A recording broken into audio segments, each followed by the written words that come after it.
Alrighty, then hello, greetings, and welcome, everyone.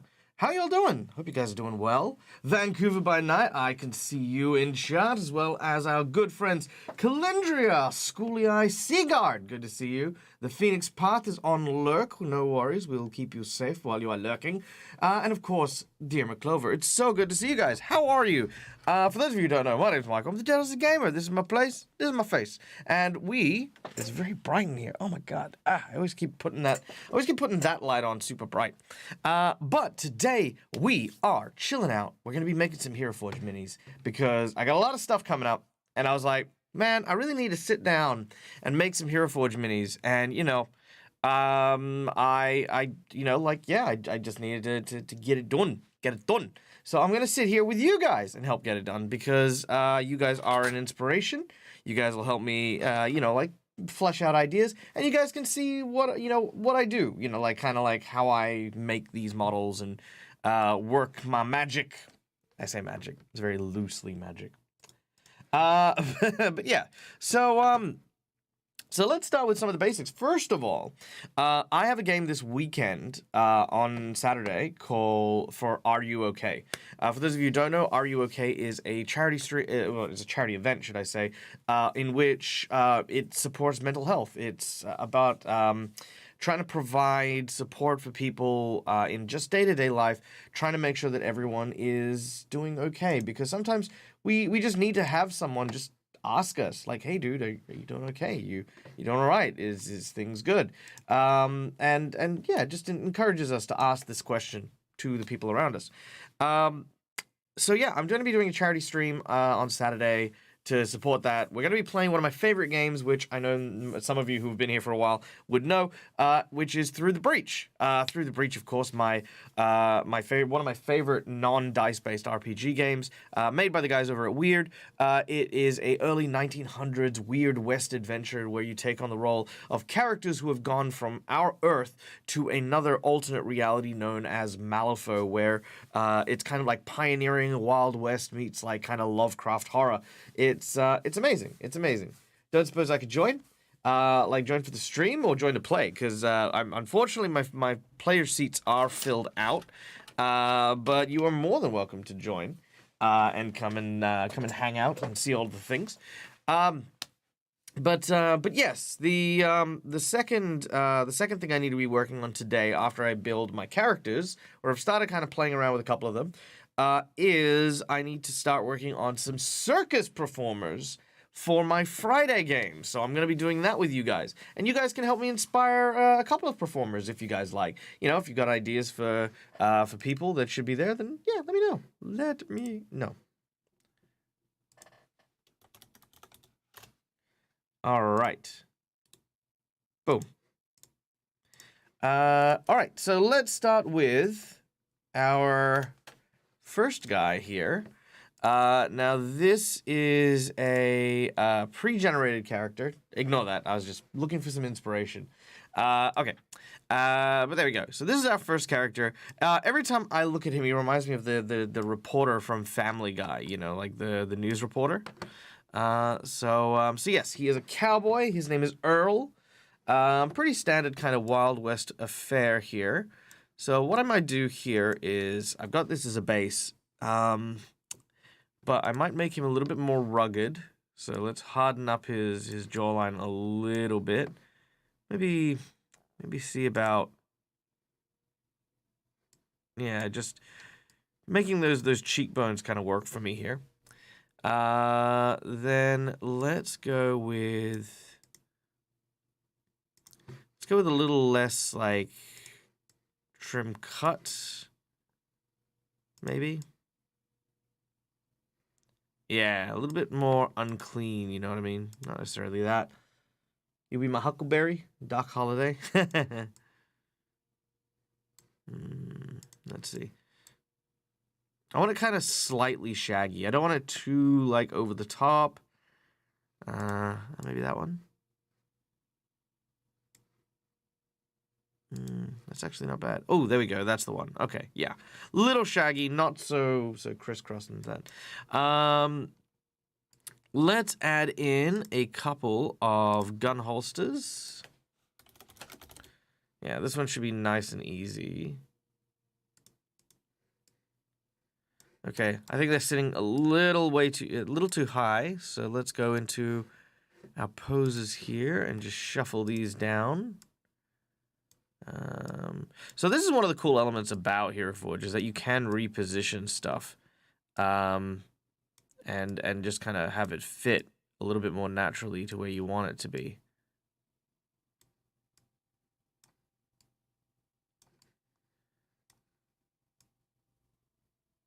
There we go.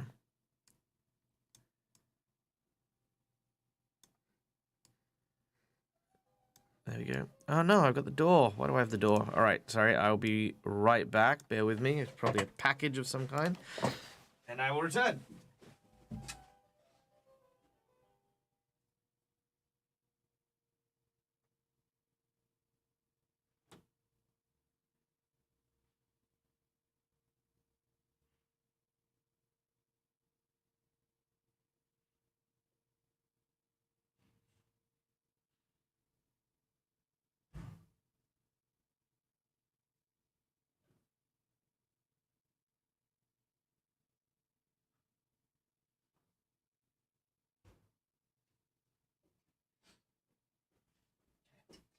It was Sousa's very important coffee delivery. Because she gets good coffee, gourmet coffee.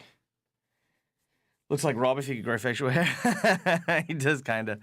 He does indeed kind of. All right. So let's twist that around a little bit. Okay, so we've got that there. Now, I don't like where this one's kind of gone. But if we've evened that out, then what I can do is I can just move that arm out a little bit. And then twist the wrist.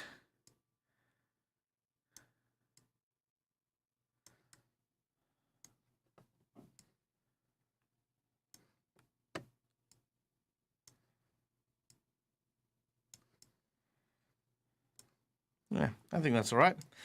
And then I've added some stuff to dirty it up, some bullets on the ground. Yeah, I think that one's pretty good, pretty self-explanatory there. Don't really need too much else. Yeah, don't really need too much else on that one. So we'll change the name here to Earl. So this character here is going to be played by my dear friend Zach from Zach Speaks Giant, which I'm actually, again, looking super forward to. And he is a gunslinger from the Wild West. Would that mean having a small hip flask if he's Rob? Yeah, that's true. He'd definitely have a small hip flask. Coffee's life. Thought you were my friend. Just to think I compare it. The boogie coffee. Okay. So we've got Earl. Earl's done. I'm going to save Earl. Earl's good. Okay. Next up. No, actually, no. Who is Earl? Earl is not. Thing. Did you?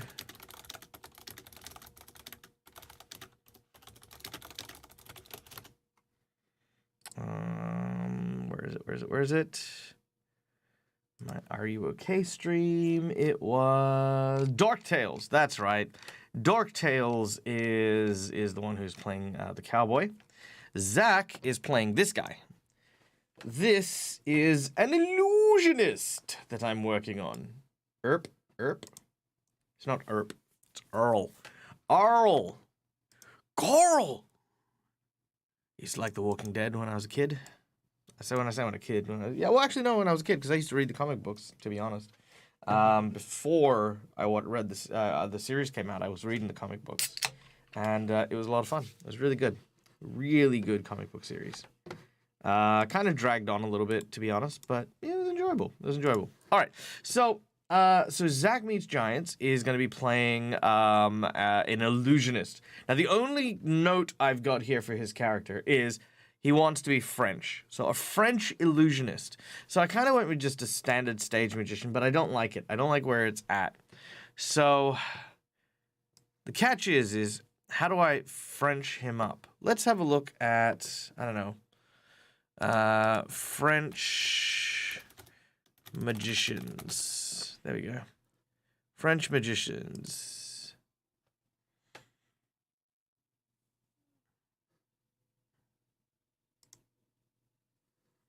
Okay, so kind of looking at like Houdini. I feel like Houdini's Italian, isn't he? Oh, he was French. Okay, never mind. My bad. Okay. Yeah, see, I always get this kind of vibe whenever I think of like French magicians. A beret or a mustache. Well, I've got the mustache. Let's play around with the headgear. See, I went with a fez. I know it's weird, but you know, it's kind of like I didn't want to go with a top hat because I feel like top hat's very passé. Let's see. Oh, that could work. What's this one? This one's a Balmoral bonnet. Napoleon hat. That could be a lot of fun. Let's see, where is the beret? There is a beret. I think the beret is too big. But honestly, that bonnet wasn't too bad. Where are you? No, that's not bad. I don't hate that. If we play around with the costume a bit, that could actually work really well. Beret. Yeah, there we go. Could play around with this one a little bit. Fezzes are cool. Yeah, I think fezzes are cool. Every magician has a stick. Yeah, that's true. That's true, they do. Here we go. This is the French beret.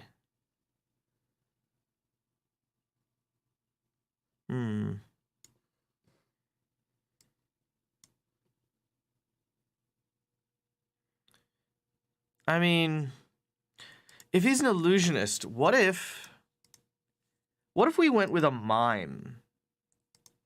You know, rather than a magician. What if that was the angle, right? So what if he was a magician but also a mime? So let's get let's change this up a little bit.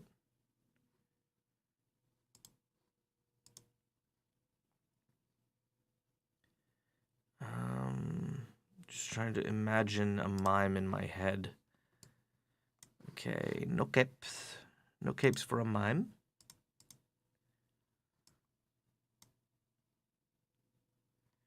Okay, and then what we do is we go into decals. And this is one of the new elements of the decals, which is we can now add stripes to our characters, which is good.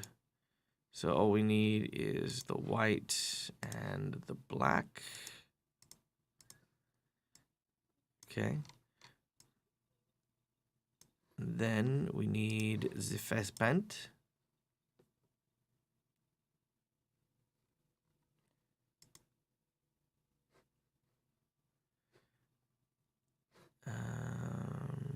Yeah, that'll work.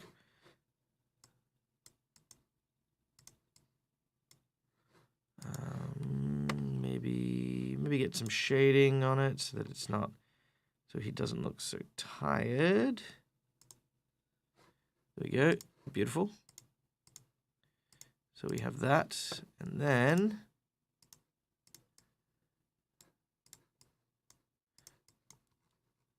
all right, and then we got a mime. That looks like a mime, right? That's not me making stuff up. That's definitely mime vibe. Looking like a bit of an American football ref. Yeah, that's true. Maybe he does look like a bit of a ref. What do I do about that? I mean, do mimes just have white shirts? Or black shirts?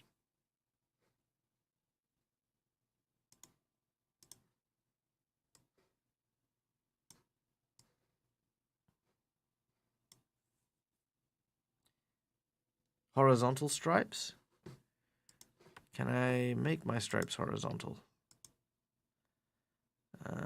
Rotation. There we go. There. Oh, you know what? That was perfect. Hey, Pesci, you freaking genius. You nailed it. Absolutely nailed it. Yes. Yes. Horizontal stripes were the bag. And a red scarf, you reckon? You reckon a red scarf? We can go with a red scarf. Let's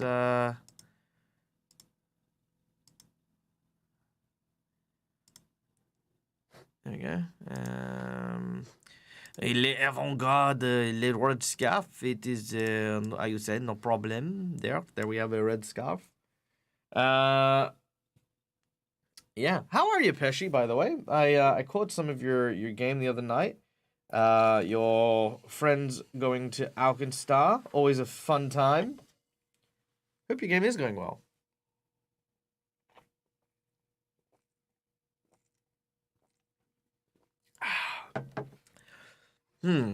Okay. So I think this man is very French. I do not have doubts. He is French. La question is how French shall he be? Je te l'aime. I don't speak French, but I know little phrases. The campaign is chaotic. You know what? You're not wrong. You're not wrong, mate. I'm French. I'm tired every day. No. If you ever get a chance to, there's a song by Tom Cardy. Je suis la fatigue. Very funny. I love it.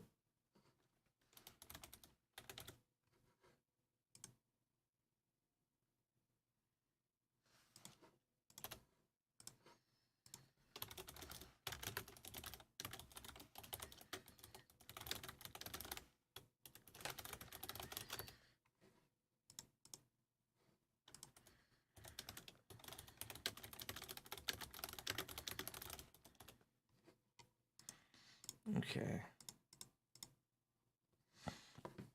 Maybe we can. So he's an illusionist. How do we convey illusion? Do we need to convey illusion? I think this is okay, right? I think this is good. Let's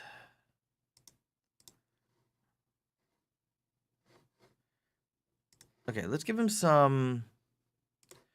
Do French people, the mimes have lipstick? I think they do, right? Maybe black lipstick. Yeah, it's fine. Pose. Okay, so let's start. So, pro tip when using Heroforge. Look at the positioning of your legs, and always remember that how you want to position your legs is gonna be important, because you can't change how your knees bend, and you can't change that. You can change where you are on the map, on the board, but you know, always start there. Always look at this, your legging first. So what I'm thinking is something like that. We'll change the body posture a little bit, and then we do the tilt to the side, tilt back here.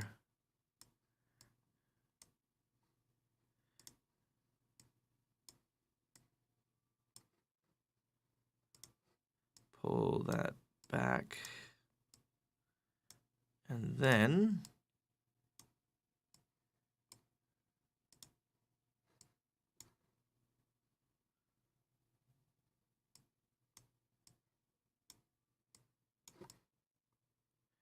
I am inside the box.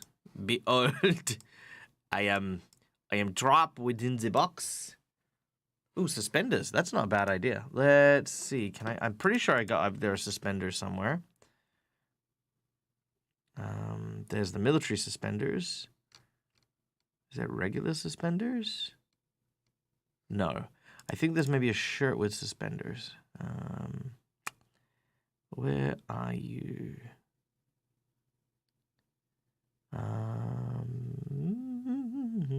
This one. That one? Yeah, there we go. Oh, you know what? Frickin' good call. Look at you, frickin' like nailing this, Seagard. You really got mimed down. Hey, Distal, what's up, my dude? How are you? I hope you're well. Thank you so much for joining us. A baguette holster. A baguette holster? I could definitely give him a baguette. Where is it? Food is here.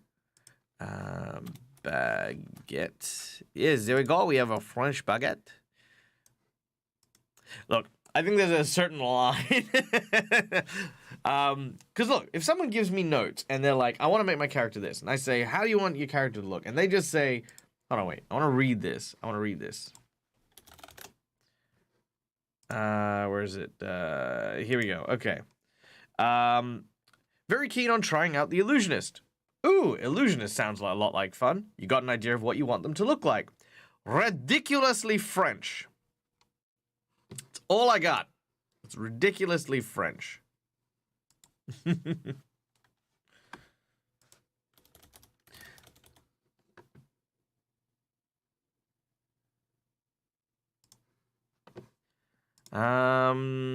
So the question is a baguette too far?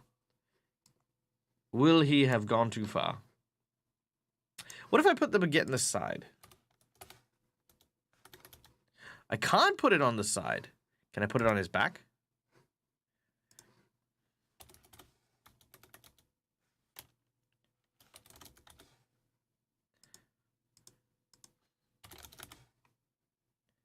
No, I can't.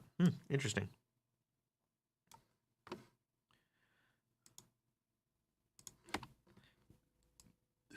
Okay, I think the next question here is, do I do, then give him the effing baguette holster. Look, you're not wrong. Apparently I can't put baguettes as a side item or a back item. They have to be in his hand or not at all, which is weird. A baguette and a white flag. Jesus. I would say almost a rose in his teeth. Oh, you know what? We can't do a rose in teeth. Although, you know what? It would be really cool if you can actually hold items in your teeth. You can make Zoro from like One Piece. You can be, yeah. Okay, so here's the question. Should I do the, like mime in a box, or should I do the running against the wind, right? Which of these two things should I do for the pose? I think the box is a very, like sort of stereotype mime, and I think that kind of works. But what do you guys think?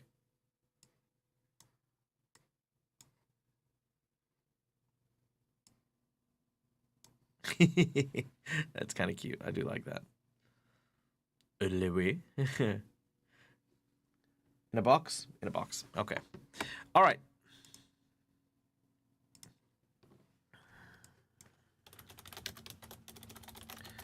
Done and done. We have our mime in a box.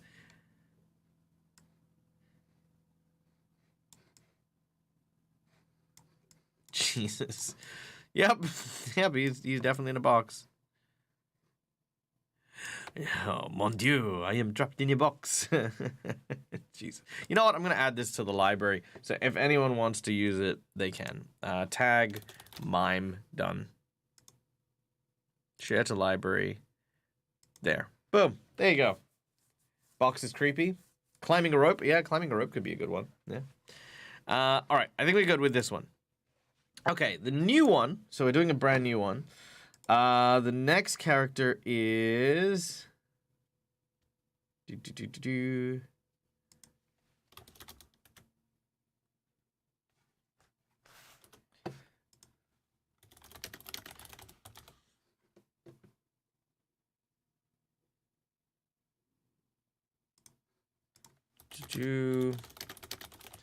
Okay, so the next one is a sawbone. So a sawbone is kind of like a sawbone is kind of like a doctor, but like kind of like one without a proper medical practice. So we're looking at a female sawbone named Aubrey Higgins. Okay. Well, let's start a little bit with the, obviously female model, hair. One of the good things, and I don't know if it's a good thing, but I find it's a good thing. All right, you know what? Let's talk a little bit. I think that a lot of RPGs and stuff like that have such an emphasis on like fantasy characters, right? And I get that. I get it. Like we want to play elves, we want to play dwarves and stuff like that. But I do love games where you have to play human, where most of the characters are human in nature. And there's just variations of humans, right? Like you've got the different races, but also you've got like people who are undead or people who are cybernetically enhanced. And that's what I love about Through the Breach is, you know, like, yeah, when I visualize them or when I imagine them, they all kind of have the same base template with maybe 2 exceptions, you know, and I like that. Whether you're a 10 Thunders member and you are part of the criminal syndicate that works for, like, you know, the different Asian triads and stuff like that, or if you are playing a MNSU steam fitter who has replaced a portion of their brain with a robot AI. Great, fantastic. These 2 characters still have a lot of similarities. And for Heroforge, that's good because it means that, you know, like, making a Through the Breach character is easy.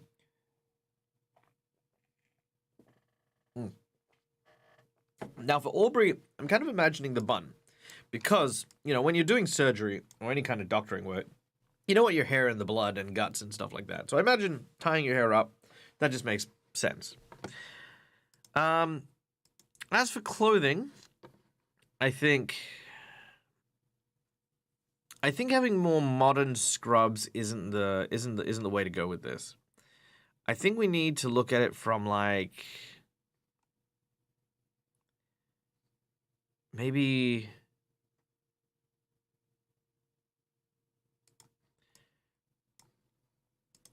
treat it like a male doctor and wear, like, what I imagine a male doctor would be wearing. And then, if we need to change it, we can change it from there. And I think that'll be a lot better. Yeah, I think that'll work a lot better. Ooh, new glasses.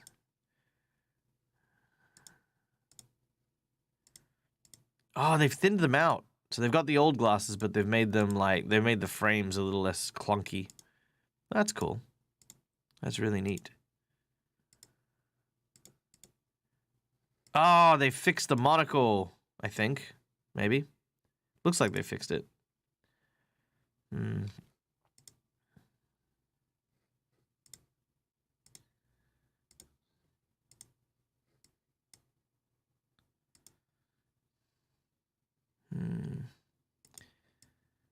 I don't dislike these ones.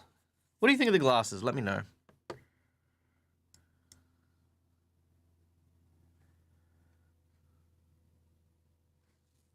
Oh, you know what we could do? We could do the Plague Doctor's mask. I think that'd be kind of cool. I'm glad that you could actually still put the glasses over the Plague Doctor's mask. Wonderful. Okay. Leggings? Let's see. What do we want to do for leggings?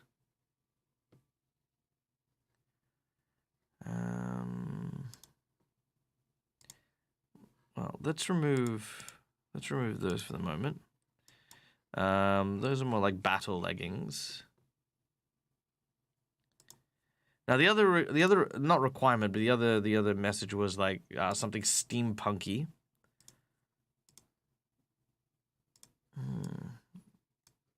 I mean, steampunky, eh? I mean, that's cyberpunky. Never really been good to pin down steampunk. Hey, Nix, happy anniversary! Thank you so much for the Twitch sub. It is so good to see you. I caught a couple of your streams, and if I'm not mistaken, you've done rather good work on the D&D game that you're in. I'm quite enjoying it. I only got to watch a little bit of it here and there, because sadly my time is so freaking all over the place. But I hope you're having fun with the game. I hope you're enjoying the campaign. I'm such a weirdo. I lurk on so many people's streams. And I keep meaning to be like, it's like, I'm not trying to be weird. I just don't want to make, I don't want to say something in some chats and then have like a million people be like, oh, it's Dag, hi Dag, and then have to like, chat for like ages. I'm usually like, I'll just come in and I'll watch and I'll enjoy and stuff like that. But yeah, no, it was really good to see you gaming and stuff. Unless I'm mistaken, I'm thinking of someone else. I might be. We just beat a big bad evil fate? No, it was you. Yes. Yay. Good. That's awesome. That's so freaking awesome. Let's see.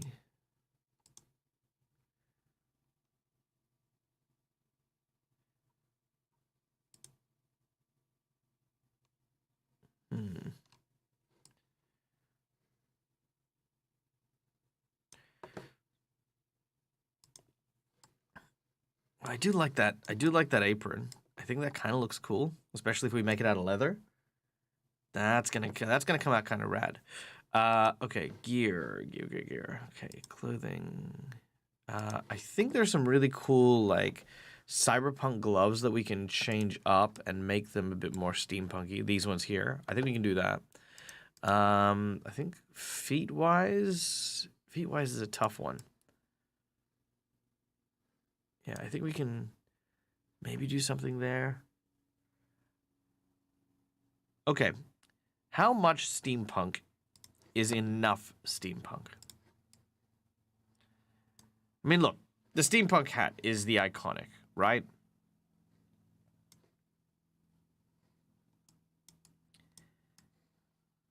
But is that what we want? What else is steampunky?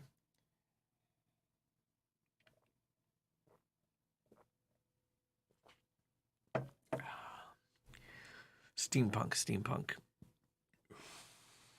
Like gears and cogs and all that sort of stuff, but I don't know. I feel like there's never enough stuff.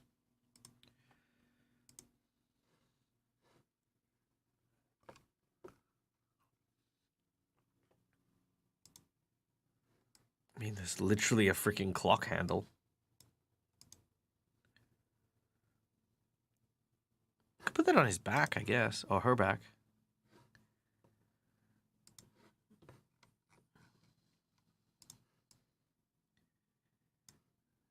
I mean, right? I don't hate that. A chain with bottles and stuff hanging from the hip. Yeah, okay, that's a good idea. Let's tell me what you think of this. I don't dislike that. Hand stitch bag.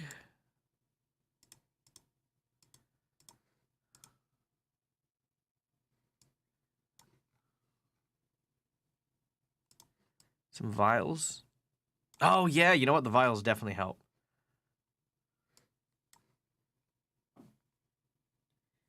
Hey, Lady of Chaos, welcome in. Thank you for bringing your raiders and your fans and your communities to my lovely little quiet channel here. My name is Michael, I'm the Dead Aussie Gamer. Pleasure to meet you all. I run TTRPGs here in the Twitch world, the Twitch space.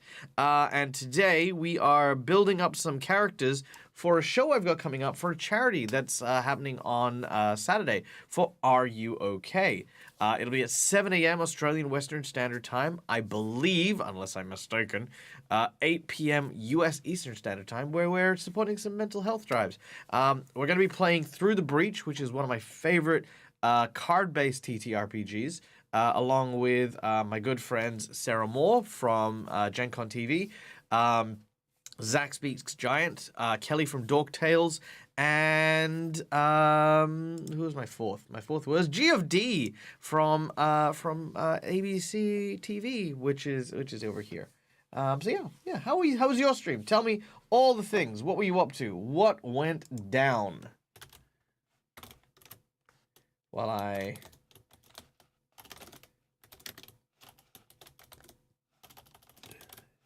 try to give you a proper shout out.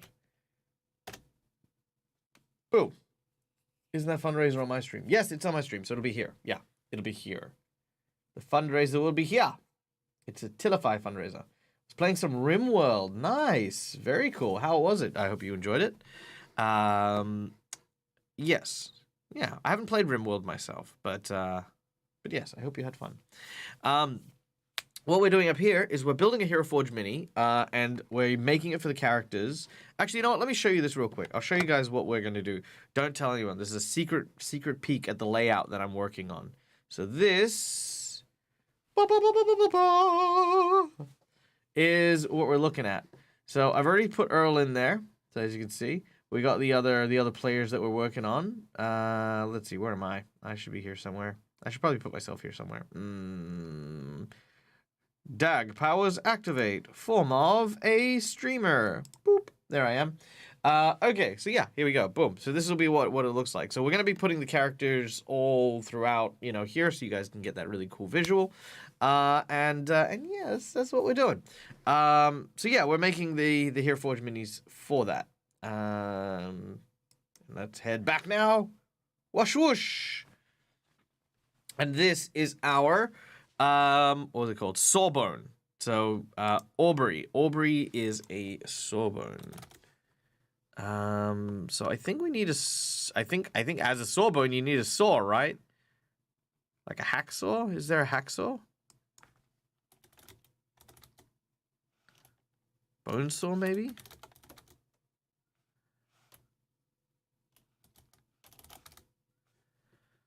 Is there any kind of saw? Maybe.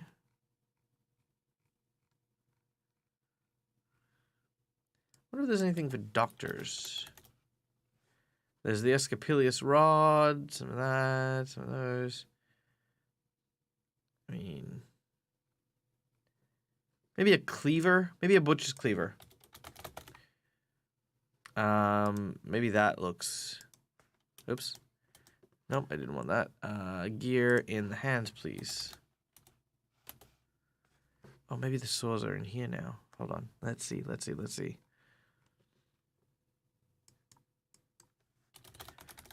Bone saw. Nope. Hacksaw. Nope. There's a chainsaw. All right, we are about to do some very delicate surgery, okay? Don't worry. You'll only feel a slight pinch. Oh, amazing. Okay, so I think maybe a meat cleaver. I think a meat cleaver could work. Doctor's bag. Yeah, we can use a doctor's bag. Anything else? What's that? Stuff. Yeah.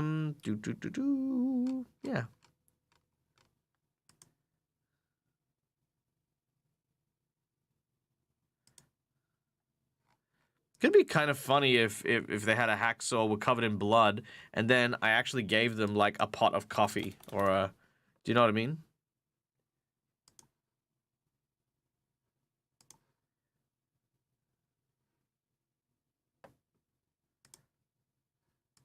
That could be kind of funny. I do like that. Cleaver and a scalpel. I don't think they have a scalpel. I don't know if they've got a syringe. They might. Chainsaws were originally created to aid doctors in births. What? That can't be real. No. Hey Google. Why were chainsaws invented? I'll look this up. Late 18th centuries, two Scottish doctors, oh Jesus Christ, John Aiken and Geoffrey Ammer, developed a prototype chainsaw familiar in today's timber industry for a some sort of thing and the excision of bone. Okay. I don't think it was necessarily for birth, but yes, Jesus Christ. Okay. Very Sweeney Todd look. Yeah, I think that kind of works. Isn't there a curved knife in there somewhere? There is a curved knife, but I don't know if that's a scalpel though. I mean, they're actually doing some really good stuff in Heroforge now with just like I don't know if it's a lighter plastic or whatever, but there's a lot more finer detailed. Like this is probably the smallest knife you could have. I mean, you could have a knife, but the question is like, what does the knife say? For me, I'm like, well, that's still just a knife. You know, it's not really a scalpel in that sense. Oh, actually, maybe this knife is smaller. No, it is not. Is this knife smaller? No. You know, what does it say? What does it communicate? I think the cleaver, for me, screams like, you know those guys who amputate legs? I'm always kind of thinking that whenever I see that. I like the idea that maybe we go with a pose that will have her standing thusly, with maybe her head twisted a little that way. Hands maybe bent a little bit.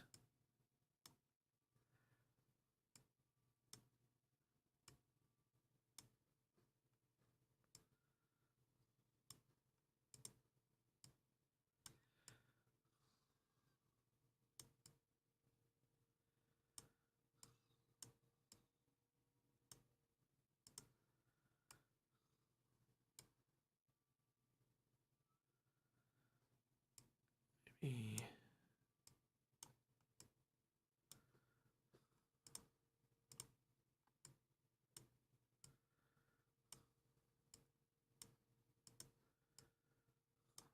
Okay, so maybe something like that.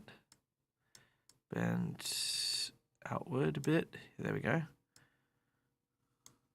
Outward and around a little. There we go. And then in this hand, we have that cup of coffee.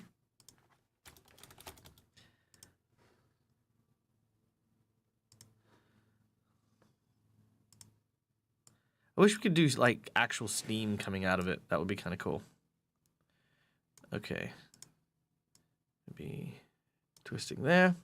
Okay. And then what we can do here is we can add in some just gore. Splat. There we go. Look at that. How good is that?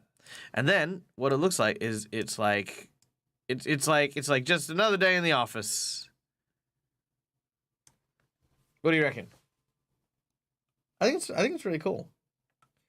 Hey, a Heroforge stream. It's been a while. Yeah, it has. Hey, Elian, how are you doing? It has been a hot minute since I've done one. That's because school holidays take up a lot of my time during the day because I work with kids at a local youth center, you know, like teaching them RPGs and stuff like that. And because I recently joined up with the Careful Cantrip cast, I say recently, I've been there for like 20 weeks now, more than that. But since I joined up with them, I've had to reschedule it so that during the holidays, I'm working on Tuesdays. But school holidays just finished. Last week, I was doing some stuff with Dork Tales, but now hey, I got some free time. So let's do some Heroforge. If you have any questions, by the way, about Heroforge, you know, like what they do, what I'm doing, you know, let me know. We'll chat. I was thinking more the knife for the ligaments before they go in with the cleaver for the bone. Yeah, that's true. That's true, Schoolia. They definitely. I think that would definitely work. I like the look here because that's a good point, right? I like the look here because it looks like he's just finished, and I think the last thing he'd be using there would be the cleaver. You know, like I think that kind of says the right thing there to me. Okay, so let's get some blood on this cleaver then.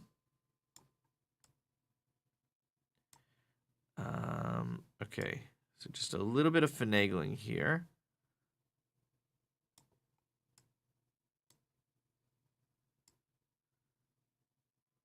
So just rotating that blood stain. And then just moving it so that it's nice and gory. Look at that. That's good. That's great.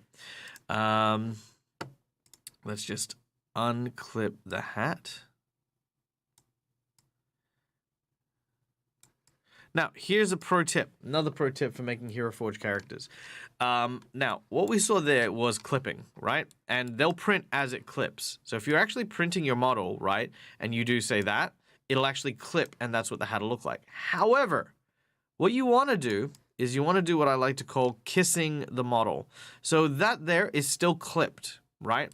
But it is touching the model. And the reason you want to do that is because it makes the structure a lot more sound when you print it out. And it means that that cleaver isn't going to potentially snap off. I mean, if I really wanted to as well, what I might do is I might, like, touch on that one. Actually, I should probably go back a little. And then, again, like I said, just ever so slightly. It doesn't have to be much, too. Like, see, all that's it. And what that does is that makes that structure really strong, right? As well as, you know, like the cleaver itself. So the cleaver's got like 3 points of contact. The hand, the hat, and here. So it's less likely to actually snap off, which is really cool. Hey, Pixelated Bunny, thank you for the lurk. Be well, be awesome, because you are, and you deserve it. Mr. Dag, how are you and your wonderful chat? Avarian CA, I'm doing splendiferously, thank you. I hope you're doing well. A day at the office of the butcher shop, right? Concern, the butcher shop, right? Yes. Yes, of course it's the butcher shop. Why would it not be? Don't be ridiculous. Okay. At least your rolls are persistent. That's true. That's true. At least they are. Okay. I think. What do you guys think? Does this say steampunk doctor to you? Steampunk bonesaw. I think it does. I'm going to ask a couple of things. First of all, does this say steampunk doctor?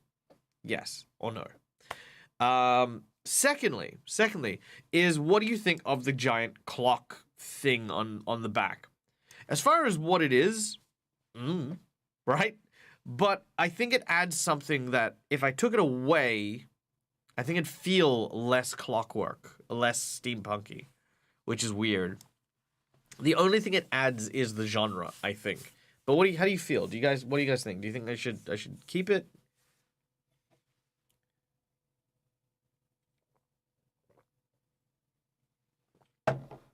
Jesus, a joint straightener. God. A limb detangler. Yeah, right. All right. Looks like there's a yes consensus going on. All right, we'll keep it. Okay.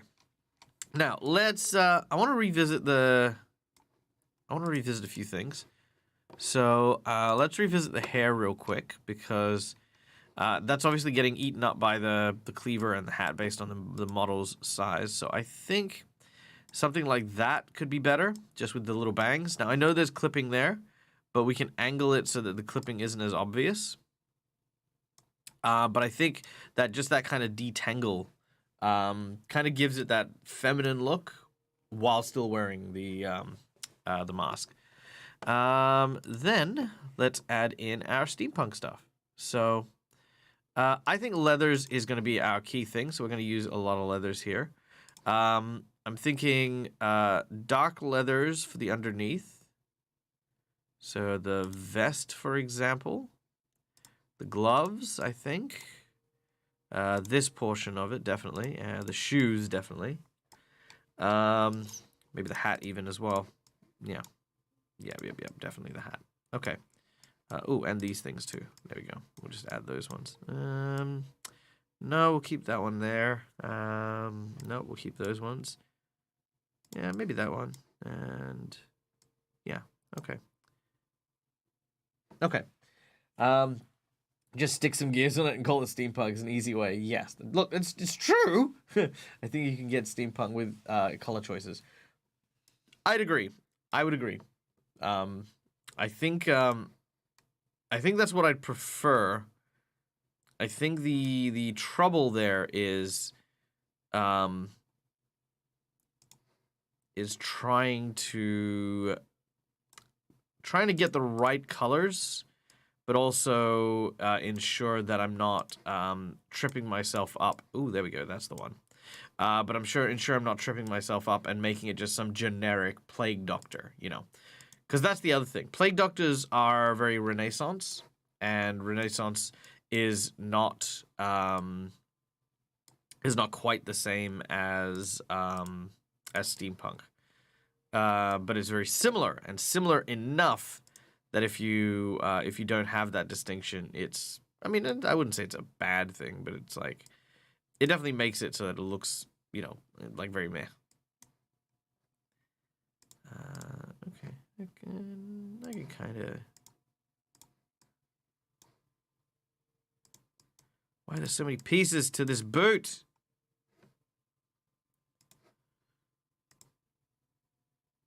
I mean, I guess, sure. Let's, there we go. It's good.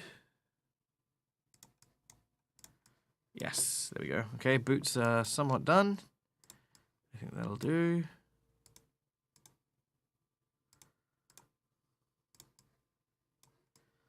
Okay, that's looking good. I think that is definitely coming across nicely. Okay, so now I want to add some of that steampunk element. Now, steampunk, a lot of people think steampunk is like, gold and copper and stuff like that. But really, your secret tool here is going to be brass. Brass is, I don't know what it is about brass.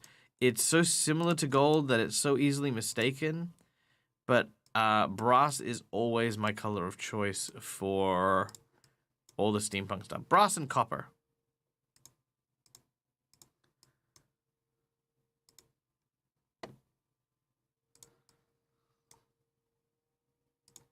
There we go. And we get some copper in there.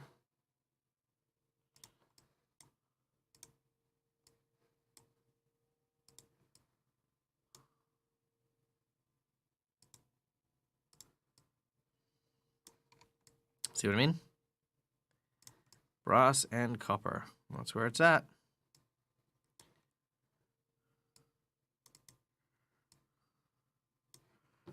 Let's get some silver in there. Now, we don't want to get like the pure silver for the cleaver because that's just going to be too easy. So getting some brushed bronze. No, maybe dirty and chromy. There you go.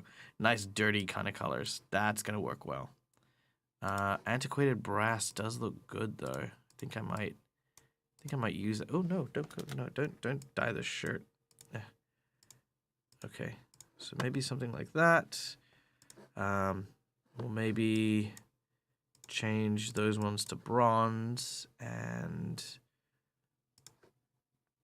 we'll make the... Oh, actually, you know what? Let's do those ones as that, and then these ones as the brushed bronze. Yeah. Okay, I like that. That's coming together nicely.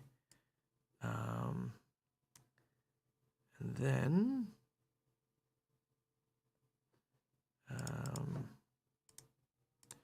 get those into those colors. Yeah, I think that's good. Okay, I think that's coming together nice. Copper, brass, speak steampunk to me. Yeah, I'd agree. 100% agree.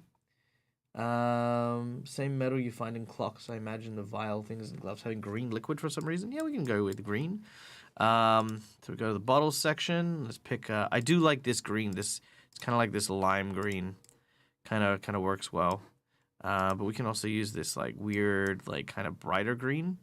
But I always find that the brighter green kind of looks like ooze from Teenage Mutant Ninja Turtles. So this is one I made. It's basically a let me show you the recipe for it real quick. So it uses kind of like a very, very light green, but what I've actually done is I've also given it the metallic tinge, and I've increased the opacity of it. So the opacity is what makes it look that kind of like clear thing. So that's what I did with that one. Okay. Let's get some glass on there. So I think that's good. Maybe frosted glass? No, regular glass I think is good. I think let's just darken that up. I think we don't need to draw attention to the goggles on the head. So blacks, I think, work well for the lenses because, with the blues, I kind of want to imply life. I kind of want to imply that something's beneath there. So having that reflection, having that there, it kind of looks good. But having that dark up the top still points out the goggles, but doesn't take away from the mask. Frozen? Oh no, am I frozen? Let me know if I'm frozen. I'll try to correct my stream. Everything's looking okay on my end because my signal is green. Okay. They're saying it's fine. Maybe hit the reset button. Give it a go. Try that.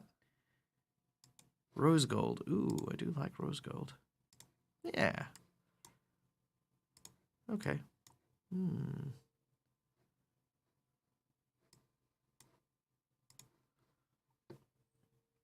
Yep, gotta go refresh.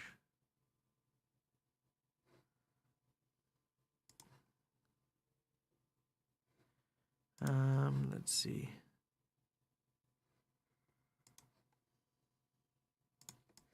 Yeah, I think that color is way better. Okay. Let's keep going, shall we? Okay, we're making some progress. Let's get some.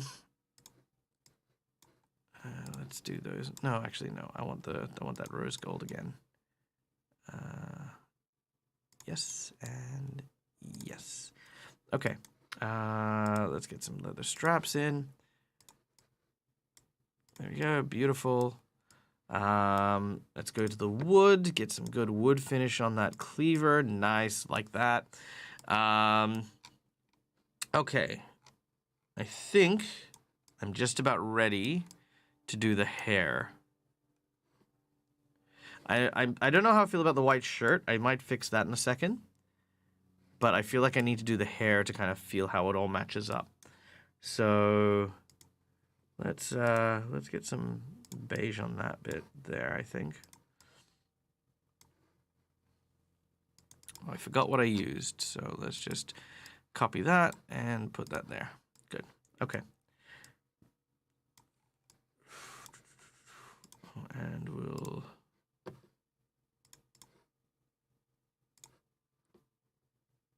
Yeah, that's fine.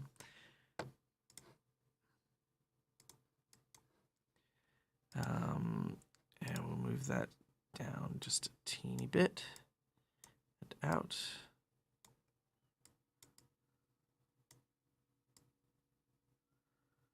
Come on. There we go. There we go. Good. Good, good, good. All right. And then let's move the bottles just real quick.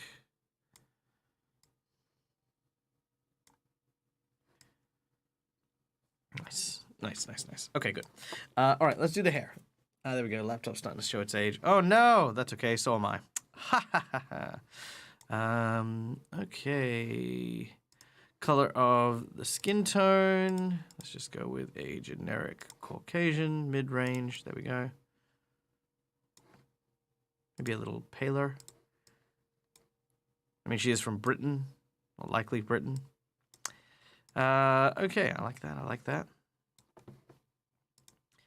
Also, let's get some blood going. Okay, blood. There we go. Bloodstains. Bloodstains have a particular color. So I'm using the bottled blood kind of tone there for that. What's this character for? Ah, great question, Creative Garden. Well, happy to say, as always, I am going to be doing a charity stream on Saturday, my time, 7 a.m., which is Friday evening for the folks in the US. And I'm going to be running Through the Breach, which is a 1900s Weird West adventure game to raise money for RUOK, which is a mental health charity. So we're going to be... there's going to be a whole bunch of people streaming across the board. Yeah, basically just supporting a wonderful and amazing cause. This is one of the characters that will be played at my game. Her name is Aubrey, and she is a sawbone. And we are just working on her model now.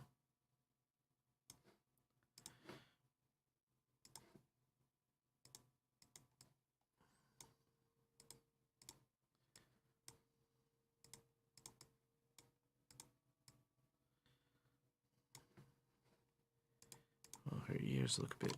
Okay, hold on. Oh, that's because I didn't paint her face. Okay. Oops. Here, there. There we go. And there's her ear. Okay, good. All right, so we have Aubrey there. Oh, nice. I think I hear about the fundraiser on one of your socials. Yes, likely it was on. It was likely on Twitter. Okay, so the question here is, I could just keep this nice and simple.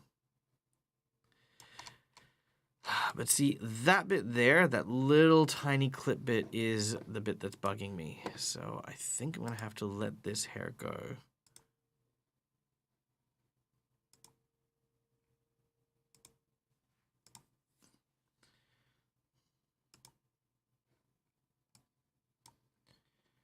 Hmm.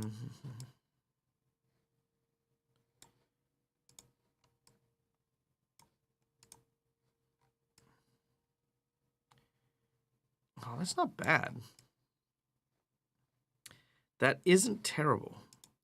It's very unprofessional, but it's not terrible.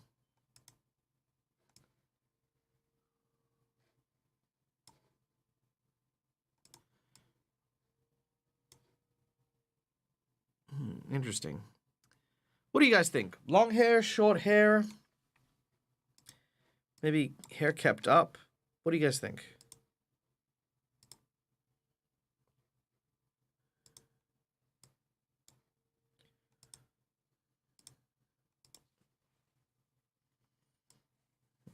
It looks like Willy Wonka. Messy bun? Well, see, I tried the messy bun, but it's got that little bit that I don't like. That's the, where is it? Yeah, that one there, but it's got that little bit that I don't like. Messy? Messy hair? But should it be long, messy hair, or should it just be short, messy hair?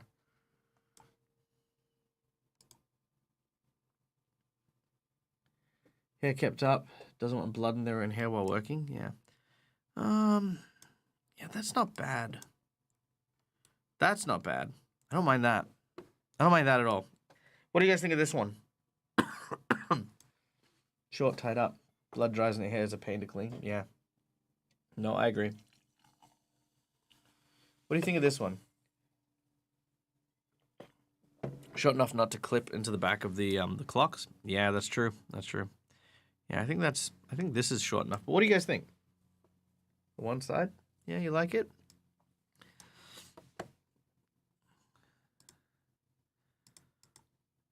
Let's see, what can we do with the hair? Can we do... Well, we can do... Oh, that's cool. We can maybe add in a little flare, too.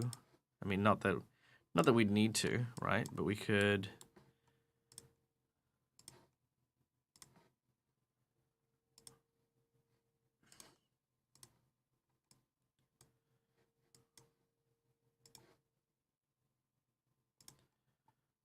Ooh, I don't mind that.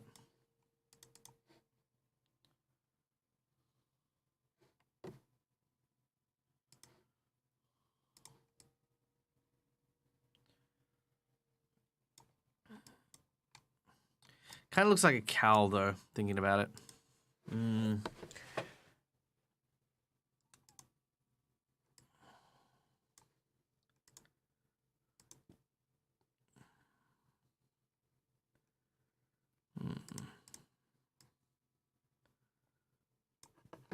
Oh, that's a good one.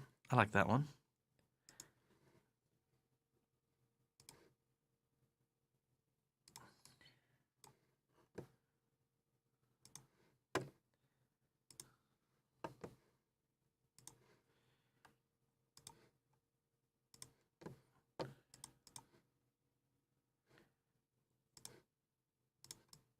Okay. Okay, what do you think of this?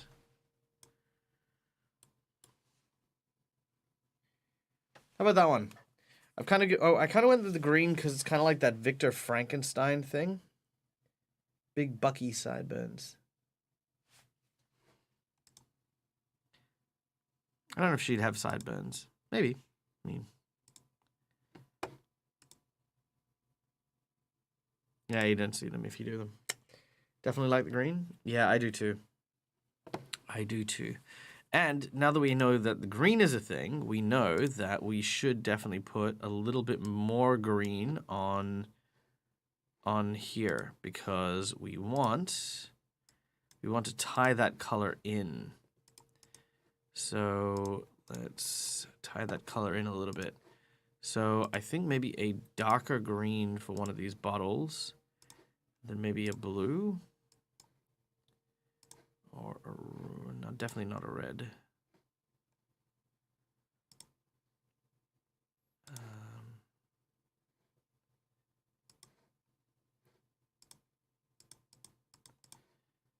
Okay.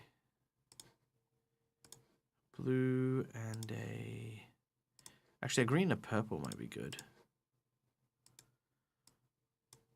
Maybe that one. And then purple, we can use that one. Yeah, there we go. Okay, that's the order. Something about the frosty blue looked cool, but I think the green is more comfortable looking. Yeah, I did like the frosty blue though. I did. I'm not gonna lie. That was quite. It did give me pause, that one. Coffee, good.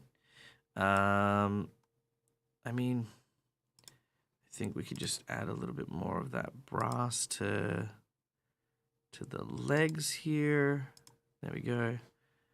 And then we can add a wood finish to these little straps there, I think. As for clothes, okay, so now that we know we need a little bit of that green, what I can do is I can choose the right kind of white, which is this kind of white,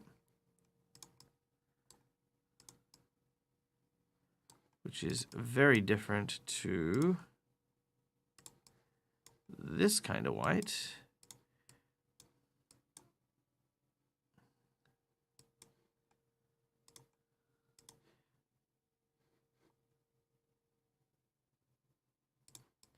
Which now has that little layer of green, so you can see, I don't know if you guys can see it, but yeah, I mean, now you can.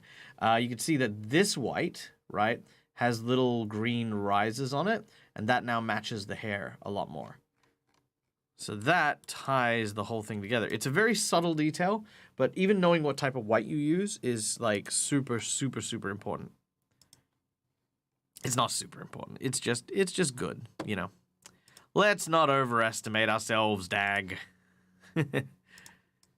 It's not the end of the world. She'll be right. Let's add in some copper there. Yeah, there we go. Boop. Boop. Nice. What else? What else? What else? I think it's looking good. I think that looks great. You can be red. Why not? All right. Excellent. Wonderful. Wonderful. I think we have our sawbone. So let's call this Aubrey.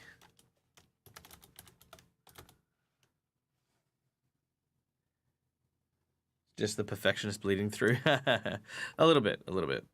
Okay. All right. So we've got a mime illusionist. We have. Actually, I'll give him red lipstick. Yes, I will give him red lipstick. I was umming and ahhing about it, but definitely red. We have our cowboy gunslinger. And we now have our sawbone. It's pretty good. That is a pretty good lineup. I don't have my third character yet, but let me check this.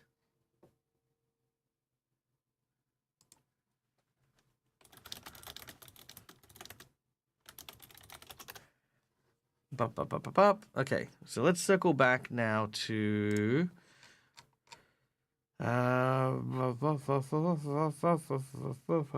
Okay. All right. G has not told me what she wants to play yet. So I will have to hit her up later. But I guess that then brings me to circus performers. All right. Let's make a couple of circus performers real quick and see what we can make. So for those of you who don't know, on Fridays, we've started a new show, which is Extinction Curse. And it involves a group of heroes as they are part of a circus. So we have all of the characters here for the circus. These are the good ones, yeah. So these are supposed to be the ones who are part of the new circus who we're going to be using. So I've got, so I've got some bad ones here. I've got like an evil clown, Echo the Jester, Grishak the Strong Gnoll. These guys are bad guys, but I need to get some good guys in so that we have, basically so that we have some good guys. Okay. So I guess let's see. What do we need? Snake Charmer. Let's try with that. Is there a Snake Charmer base that we can use?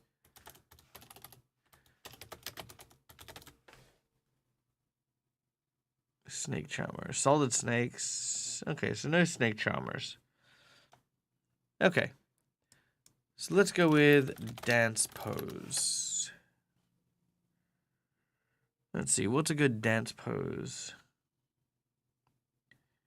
Russian dancing. That's cute. I like that little Russian dancer guy.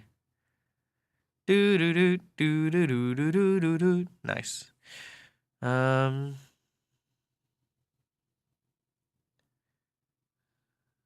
that's a good one. I do like that one.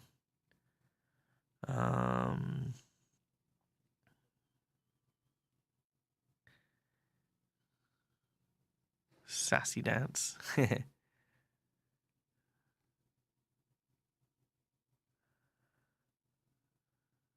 A dance of death. Okay. All right. Looks like we have very, like there's a lot of like two people dancing poses. I love that one. That one's a cute one. Look at that. That's great. Yeah, there's a lot of two people dancing poses, but very few solo dancing poses. Well, this one's a good one, but I'm not looking for ballet. Snake Charmers for me always like kind of have that kind of like belly dancer kind of Eastern Europe kind of not Eastern Europe, sorry, Middle Eastern kind of vibe to it. So I think there was that Imperious pose that I saw. That one. I think this is a good pose to start with too. I'm also playing 3 Extinction Kids. My girls are composed of a half-orc strongman, a catfolk tightrope walker, a lotus leshy water dancer. Nice. Would you like to see? Okay, hold on. Let me save this real quick. I'll show you our team. Our team comprises of. Ooh, that's really pretty. Side note. Ooh, actually, you know what? Before that one disappears, I'm gonna save that as a pose. That's a really cool pose. I'm gonna save that one. Okay. So we have Arturo, the Amazing, who is a catfolk. Well, he was part of a catfolk family of acrobats, so now he's doing a solo act when he gets into the new circus. We then have Harlanot, who is a gnomish wonder seeker and a bard who sings songs and tells stories and tries to bring a little joy to those people who don't necessarily have have a way to explore the world. We have Naomi, who is a summoner who has the ability to summon a celestial angel eidolon. And they're both like a duet kind of couple type thing. We have Throvek, who we haven't seen in the game yet, but he is coming hopefully this week, who is a kobold who believes themselves to be a dragon. Rawr.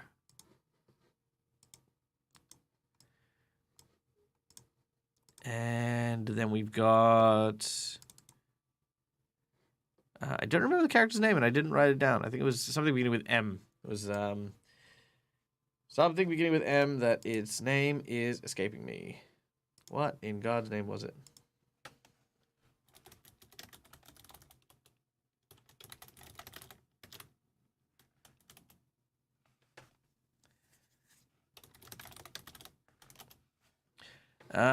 Name escaping me. I can't find it. It's fine.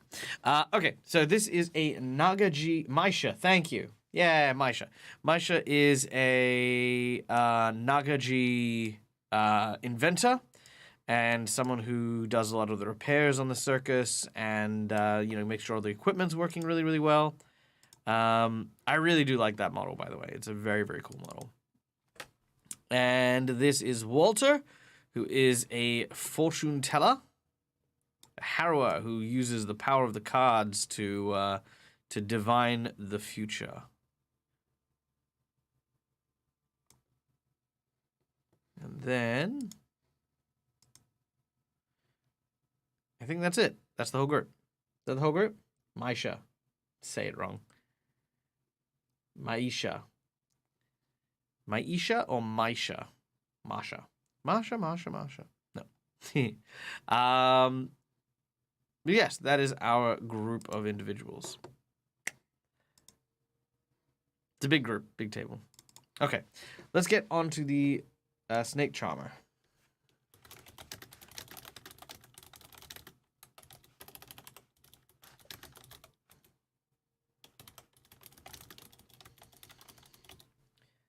Masha. That does not say Masha. That says Maisha. Or Maisha. Masha. Yeah, Masha would be... Because ah is like still the hard R sound.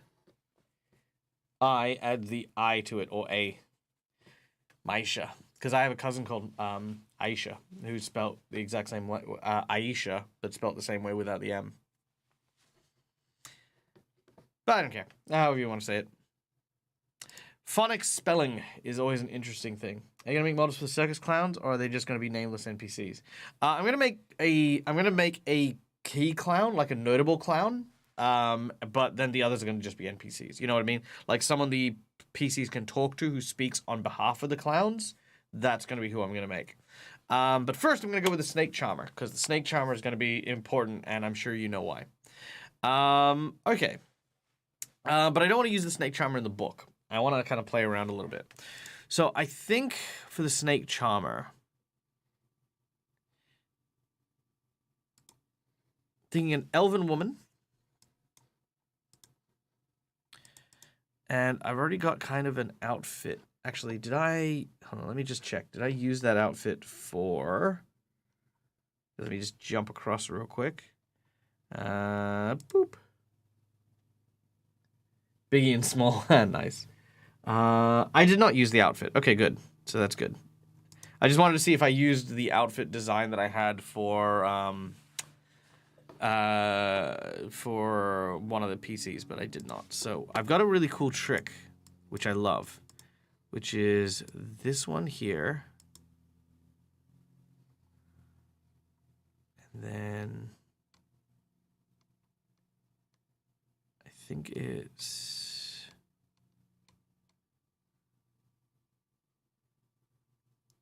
that one, then this one? No.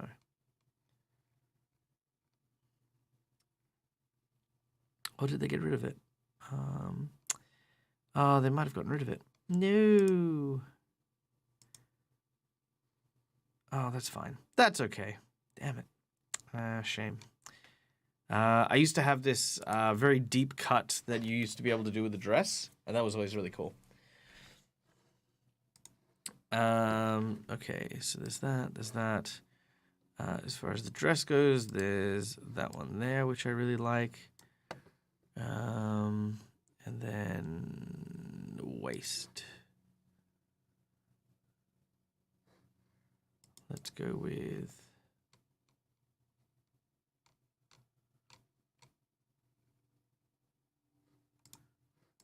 Haramaki.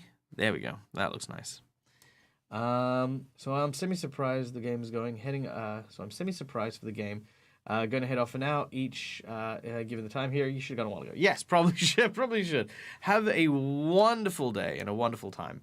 Enjoy your rest, and we'll see you Friday, if not sooner.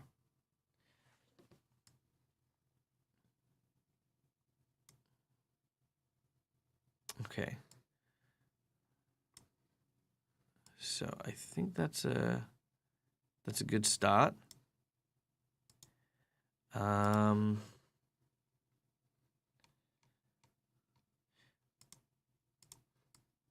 think a bald elf definitely works nicer. And I think what we'll do here is we'll add a few decals.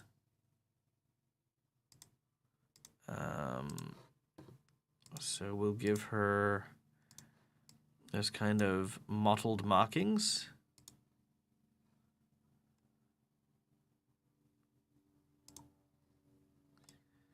So I think that looks really cool.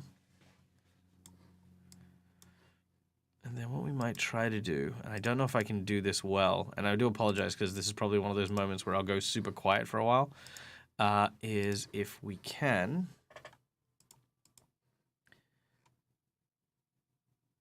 get 2 tails going.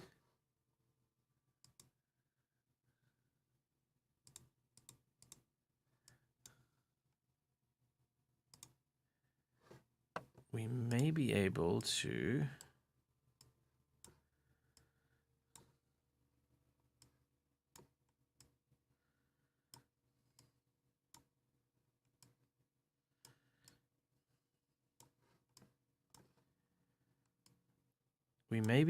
to add in effectively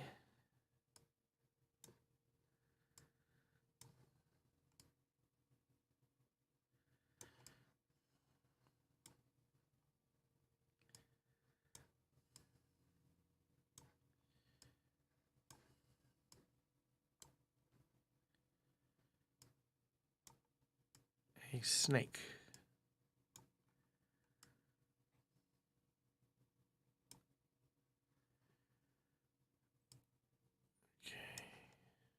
It will take a little bit of time and effort, as it usually does.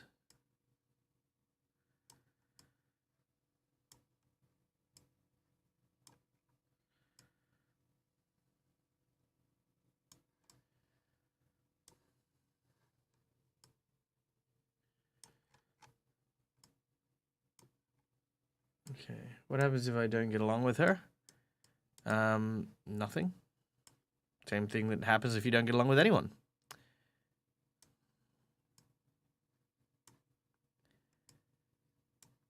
Because Nagaji are not snakes.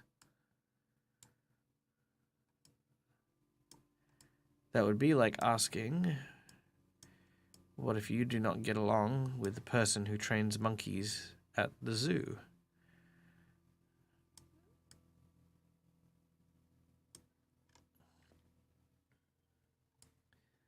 Okay. Now see, behind it looks like absolute garbage, but from the front, that looks very elegant and very cool, and that is what I'm going for.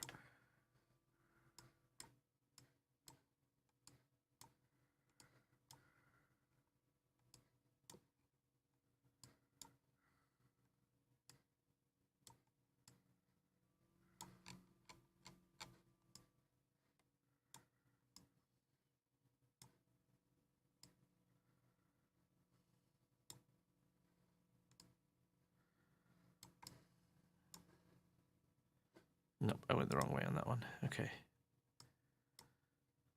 That's the way. Yes. And then... Nope. That way.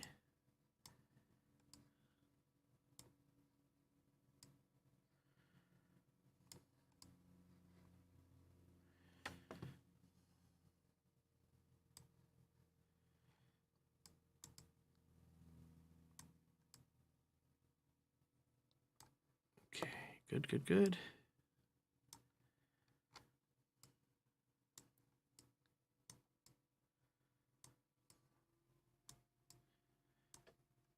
All right, like I said, this will just take me a hot minute while I very slowly and delicately work through this.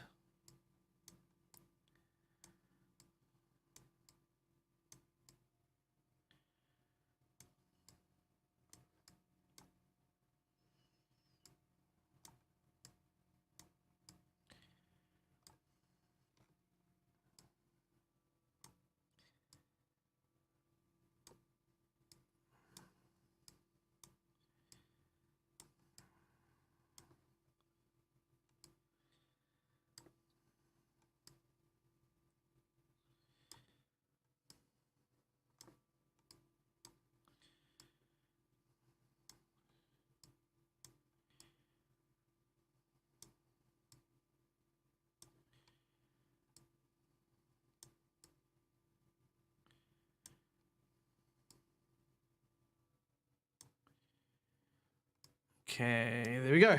Whew. Making Eliza and Mr. Tickles. Yes, exactly. That's exactly what I'm doing. Oh my god. Okay, I think that works. Now I can't do a snake head, obviously, right? But I'm hoping, fingers crossed, that when I go into color, when I go to the tail, and when I add maybe this and this should theoretically look like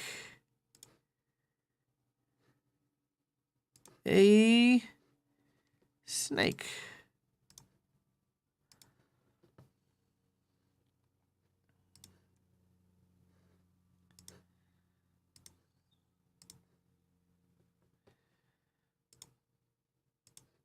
Fingers crossed.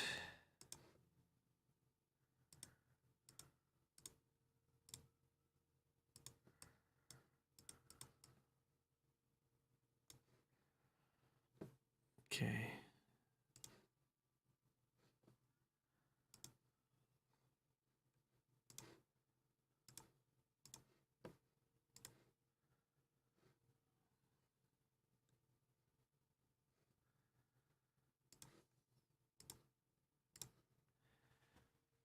I mean, does that kind of look like she's got a snake?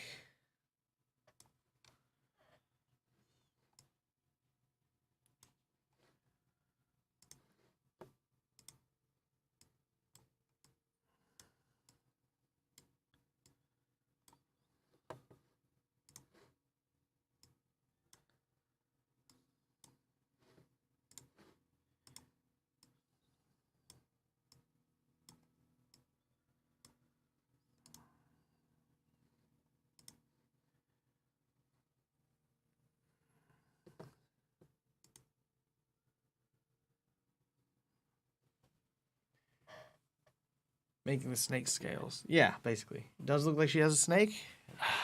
Brilliant. Freaking winning.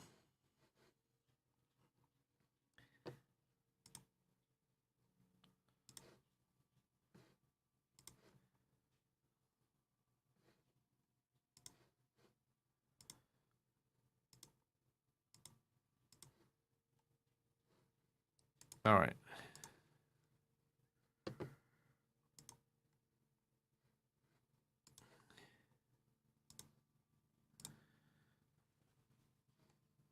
Okay, there we go. So I think that covers, for the most part, her snaky stuff.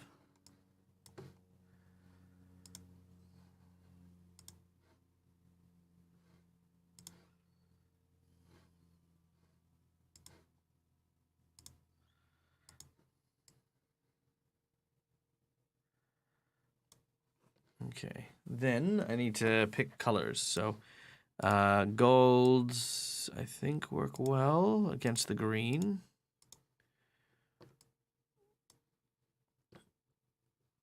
I think fabric-wise, I don't know about purple. Pink. I mean, what is too much green?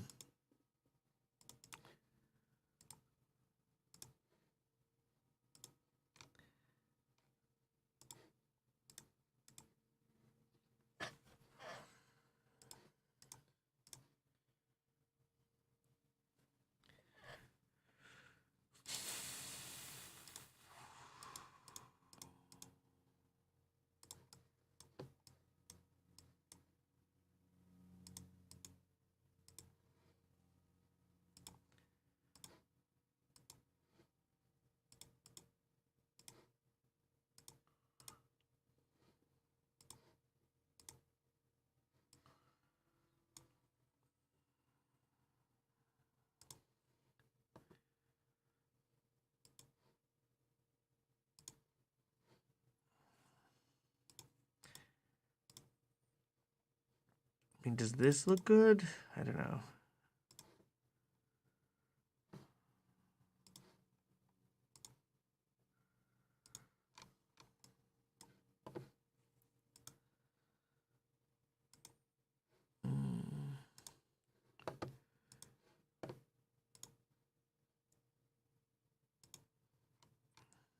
Very concerned. Try purple or violet. That might be an idea.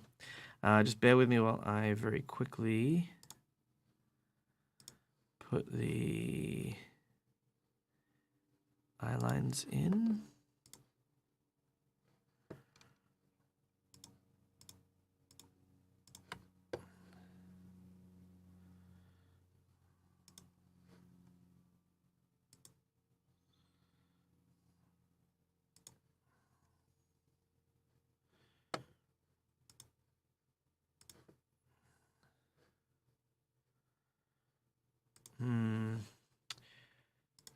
It's a tricky one.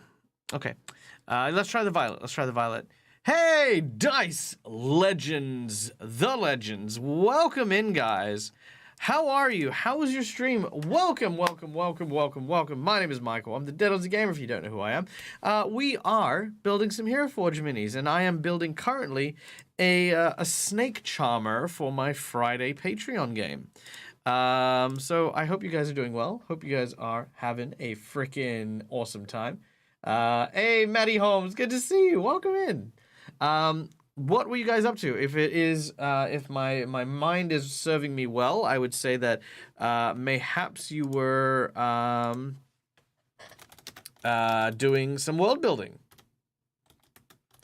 Is that correct? Would that be an accurate assumption? Let me know. Also, we are currently, as we're working on this snake charmer, trying to figure out what color her clothes should be, because I am stuck. Because she's a snake charmer, I kind of added in some green makeup and some mottled yellow colors. But then, like, you know, like if you think about the costume, it's usually green, right? But then I'm like, green doesn't really work. Maybe purple. Purple could like kind of work. So we're having a look. I mean, what do you guys think of this? Let me know. Scene building, new DM advice. Ooh, very nice, very nice. I'm going to be doing some new DM advice stuff later on this year. I'm waiting on my YouTube intro, and then I'm going to be doing some stuff ranging from like, hey, so you're getting into streaming, or if you're getting into your new game, you know, what kind of things you can do and what kind of things you can look out for. Also, like how to approach brand new RPG systems when if you've only ever experienced D&D, you know, like, well, how do I approach playing a brand new system? What should I do? How should I like learn from scratch? Because sometimes that can be hard. She looks ready for Studio 54. Good. That's definitely the vibe. I definitely feel that. All right. Okay. She's looking good. She's looking really good. Let's change her head pose a little bit. I wish they had a more pouty face look.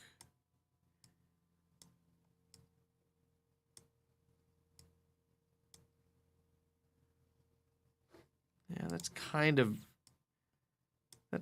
close. Yeah. I think that's... Yeah, okay. I think that kind of works. I think that kind of works. I think the only thing I want to change now is that necklace.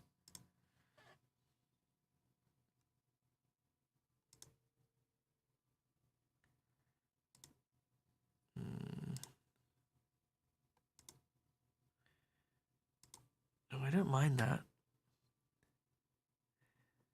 Something jangling, not necessarily a collar.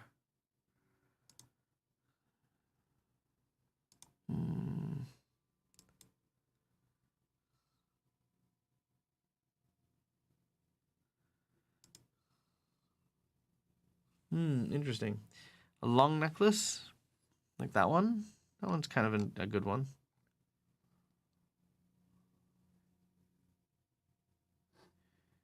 And then I think what I also need is I need some bracelets. Her hands look a little bare. So there is these ones, the bangles.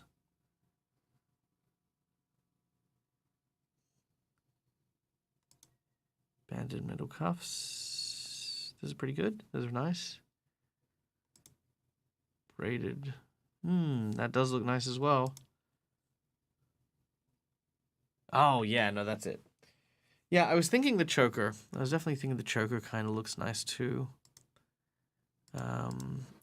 Let's add some color here and see where we're at. Okay, so I think a little gold kind of goes a long way here, as opposed to having them be gold bracelets, because I think gold will just look kind of tacky. If we're going with purples, I think having those purple colors would match out. Then maybe...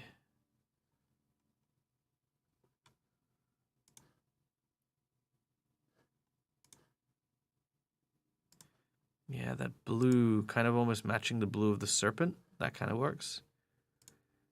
Then we can add that blue. Then we could add another blue here to kind of build that up. Go with a silver chain. And then... I think I like that.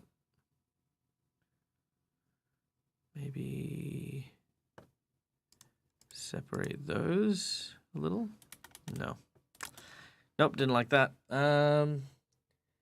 Making my next character. How are you too kind? Ha ha! What's up, man? How you doing? Hope you're doing well. We're working on an NPC for Friday. Friday's NPC is a snake charmer.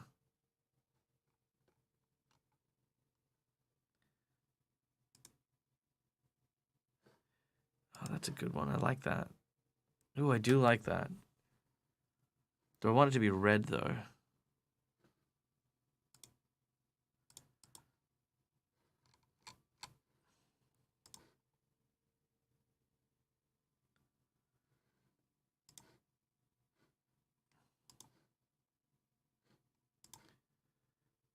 Yes, there it is. Very nice. And then we can have orange fingernails. And orange there. Maybe a deeper orange, like a pumpkin orange. Yeah, there we go. Nice.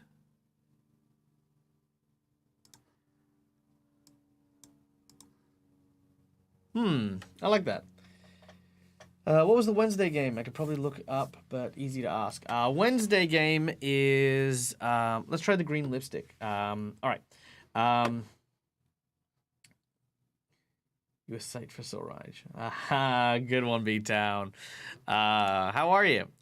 Okay, so Wednesday's game is Reign of Winter, which is a game in which our heroes take on the role of travelers who have come from a distant land, who are attempting to save the world from a never-ending winter that is clutching the landscape. That is that one. Such a great AP. Yeah, it is a great AP. Reign of Winter is definitely such a good one. It's basically, it revolves around the disappearance of the Baba Yaga. And yeah. That is a huge element to it. Pathfinder 2nd edition? No, I'm still playing that one in 1st edition.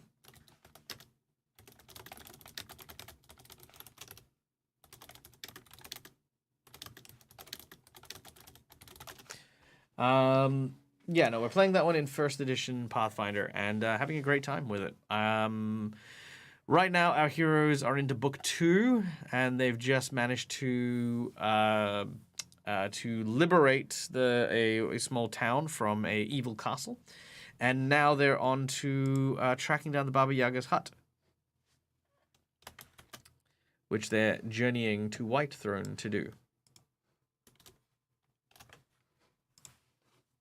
which is going to be amazing. All right, so what do we think with the green makeup or the orange makeup? How do we feel?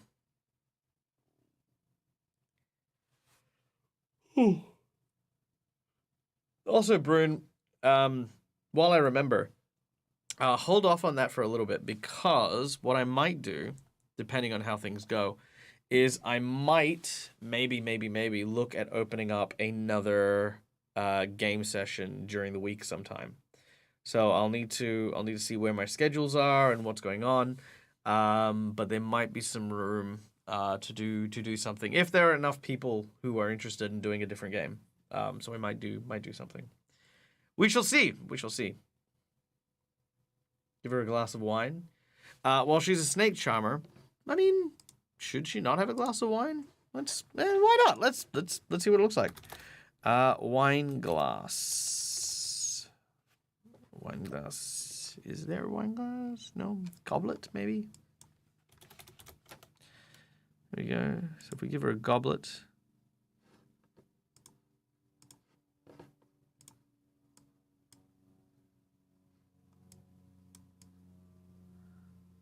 No, I don't know. I don't like the goblet. I think something in her hand would be good, though. Maybe...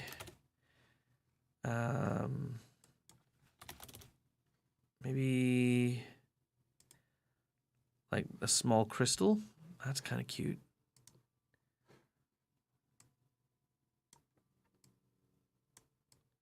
You know, because a lot of snake charmers, they'll like play with something. A smaller snake. Look, I've got Heroforge. It's what I can do. It took me everything. It took me a little bit to get the to get to that point where I could get that that snake tail working for me.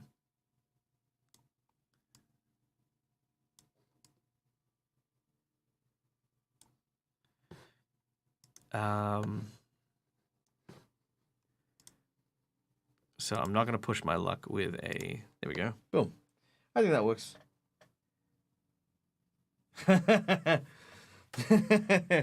Yeah, no, that's true. That's true. It does look like she's about to drink from the wrong chalice. Going up against Indiana Jones. Okay. What do we think of this one? How do we feel? Do we like her? Is she good? Are we set? They don't have an option to hold pets? No, they do. They do have an option to hold pets. But I don't think they've got snakes. That's the only catch.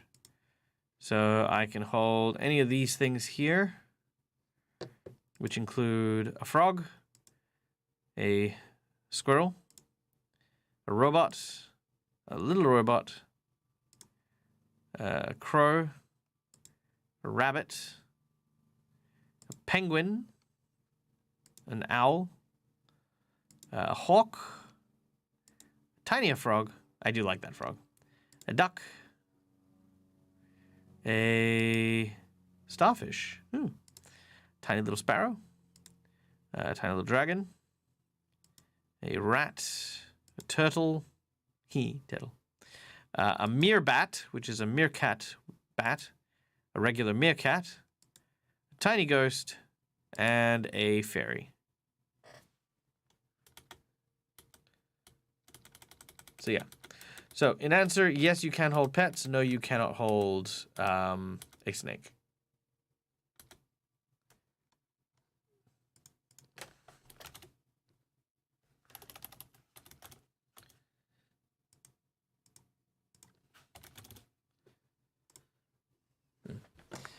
Hey, thank you so much for the gifted sub, Brass. Mythical Turian subscribed for 18 months. Wow. A dagger?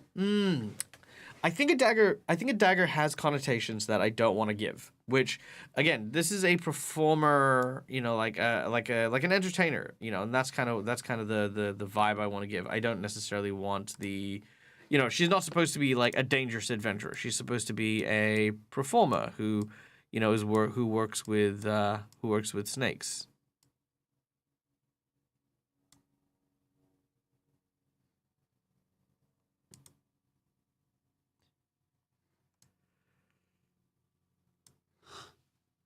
You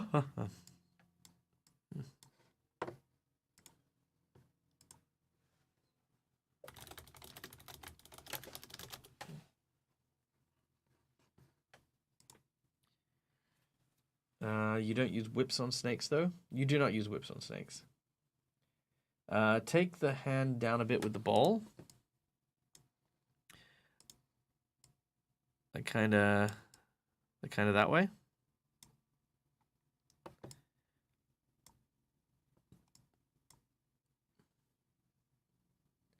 Maybe a flute. A flute's hard. See, flute... let me show you what the flute looks like. The flute looks okay, but it's quite big. So if you have a look there, that's how big the flute is. Which is why I didn't, which is why I generally don't use it, but,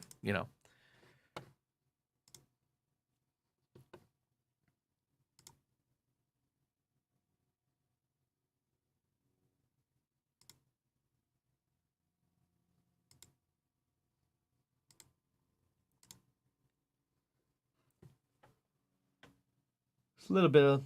It looked like she was playing at first bad bass. That's true.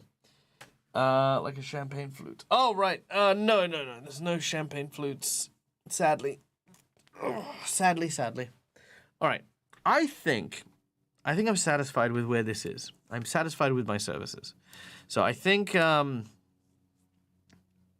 save this one as snake, charmer, and snake. Okay. So I think the snake charmer is done, at least for now. Can I shrink objects? No, I cannot shrink objects. Not yet, anyway. So Heroforge is working very, very hard to always improve the services that they let you use. And one of the things I know that they're trying to do at the moment is they're trying to do facial recognition. So like you can actually modify and change all the deep like sort of places in the face to get more unique facial construction. And then they're going to be working on kit bashing, which is going to allow you to do a lot more stuff like, growing and shrinking individual pieces, which I think will be great when they get around to it. But yeah, it is on the cards. It's just not something you can do at the moment. But a snake would be freaking good. Snakes would be good. Okay, we then go... Who is our next circus performer? What should we make, guys? Who should be the next performer we make? There was a clown I wanted to make, but I kind of have the clown base.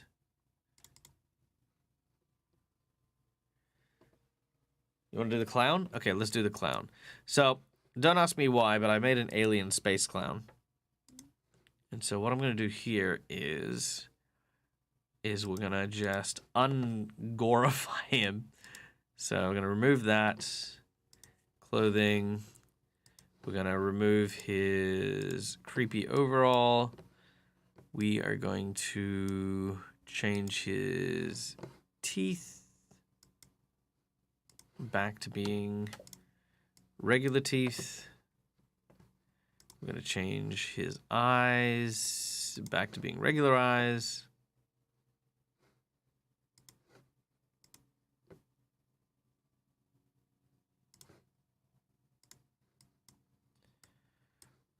And we will change his hair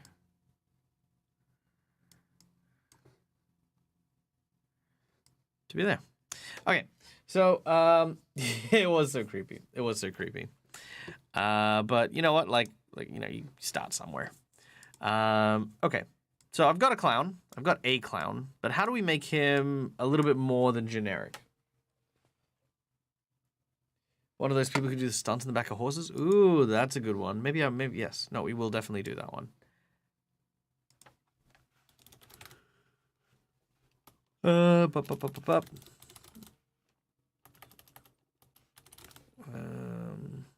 Rubber duck. Wait.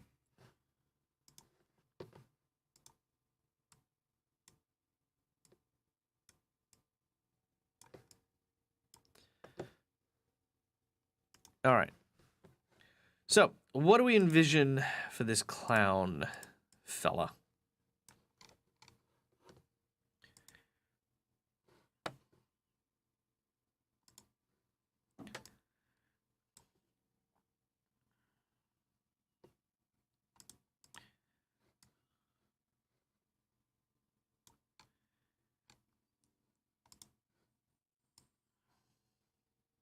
Oh, that's a cute one. I like that. That's definitely going in. Whip my pie back and forth. Whip my pie back and forth. Cute. All right. I don't like that chin one, so let's get rid of that. I think the red is really good. Also, by the way, if you're wondering about like where all the little background things going, that is because this one of the only ways to actually set it up so that you can get a red nose. That's why it took us a while. Okay. So then let's get decals into the hair. Centaur and elf stunt act. Oh yeah, that could work. That could be really cute.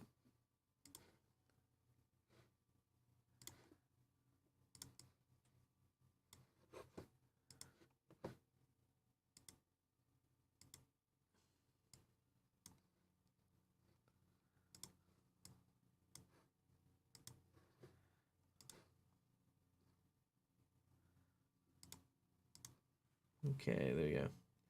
Is it wearing a mask? Slightly terrifying. No, it's not wearing a mask. That is his face. He's just very happy. Very happy to see you.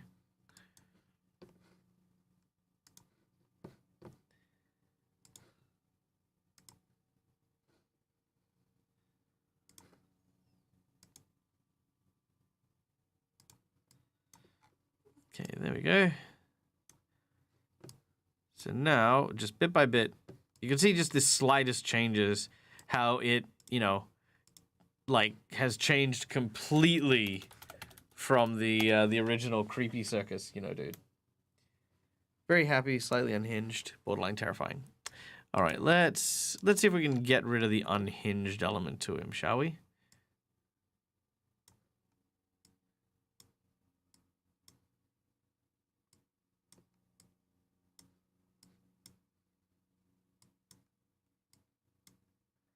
Nope, that didn't work. Let's get rid of the smile.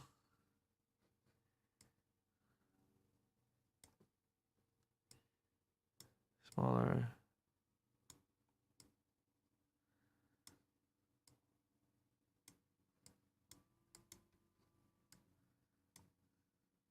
There we go. Much more gentle smile, I think, there. To a local drug dealer. It's true. It's true. We dialed him back too much. Maybe his posture more upright. Yeah, okay, let's try that. Body, posture.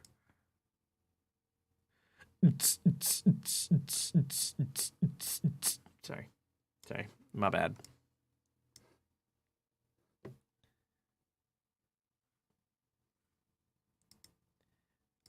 Let's try... Well, let's try a different pose.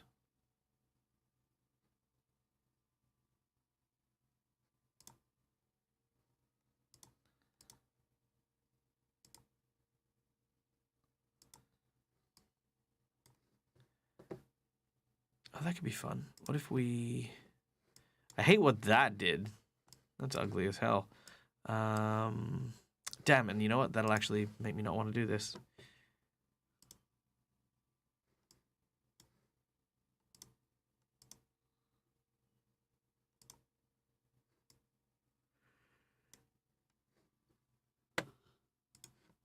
Oh, that's good. I like that one. So what it could be is he's offering...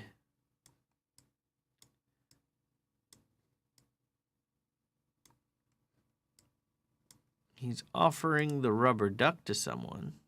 Hey, buddy, you want a rubber duck?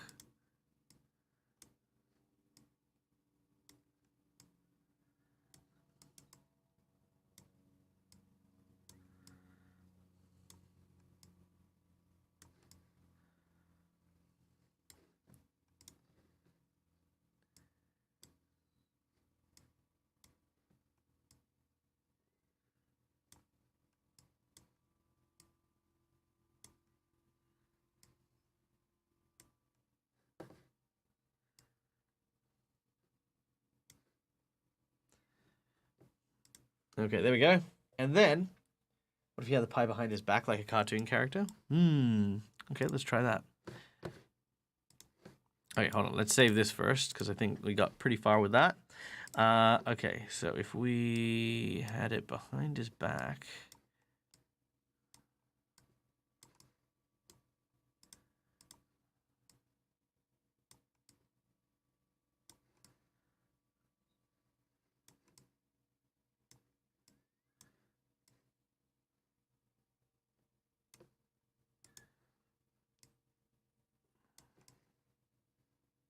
There we go. All right, that could work. What do you reckon? Also, welcome in, Atomic Cyborg. Welcome, welcome, welcome. Offering that to them behind the side of the head. Yeah, yeah, yeah. We like that. That's kind of cute. I dig that. I dig it. I think he's a lot less threatening this way too. Although that being said, it could easily be redone to have like a knife or a hammer or something behind his back. Go full Joker style. Yeah. Also, if we've not met before, I feel like we have. I feel like Atomic Samurai seems like a familiar name. I don't know why it's telling me you're a first-time chatter. But in case you're a first-time chatter and I'm just remembering incorrectly, this is Michael, Dead Aussie Gamer. This is my place. This is my face. We normally do TTRPG games, but today we're building some Heroforge characters for my Friday game. So there you go. Duke of Doom! I have some wonderful news, Michael. I escaped my current situation on the 16th. Hey! Congratulations, buddy. That is so good to hear. That is so wonderful. I'm really happy for you, man. Really, really chuffed.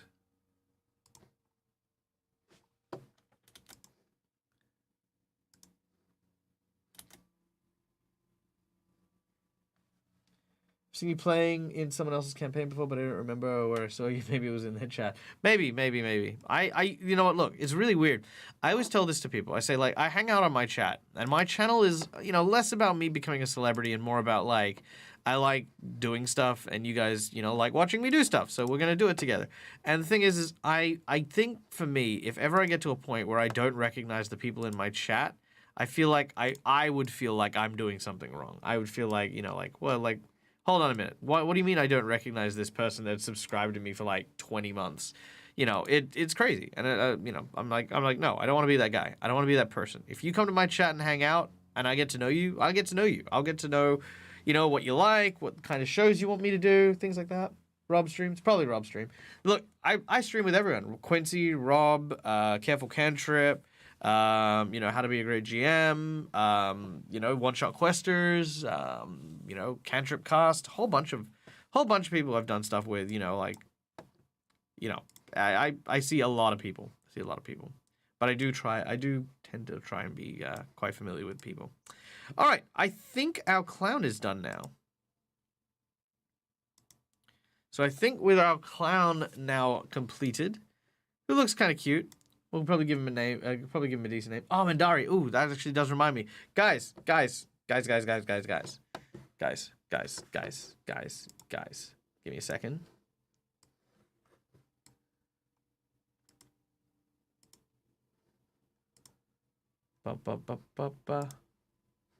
Ba-da-da-da-da-da. Da-da-da-da-da-da. Da-da-da-da-da-da.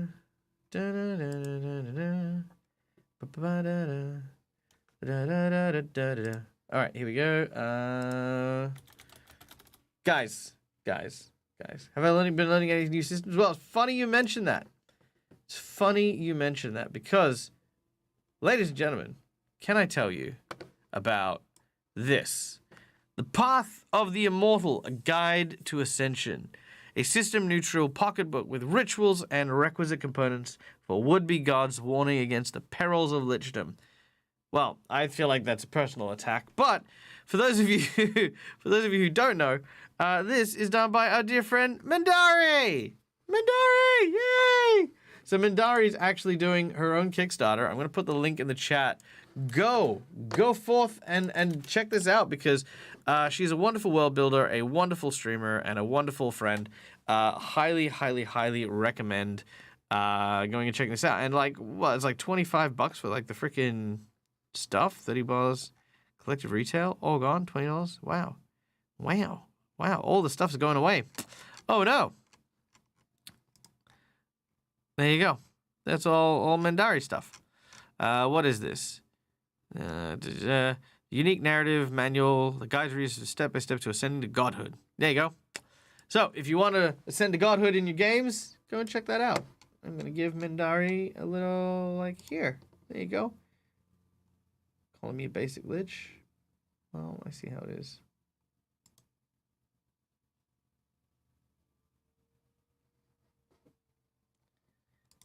Just bear with me while I donate to my friend before I forget. But thank you for reminding me, because I would have absolutely forgotten.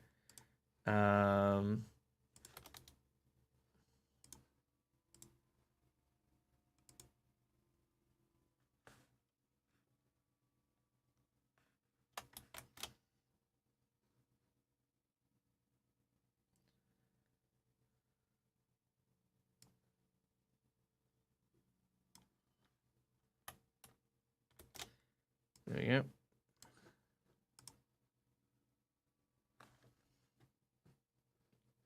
And then we'll just send a message to let her know. I've booked your book. I've bought your book. Your book is bought. The bought is what has happened. For your book, it is done.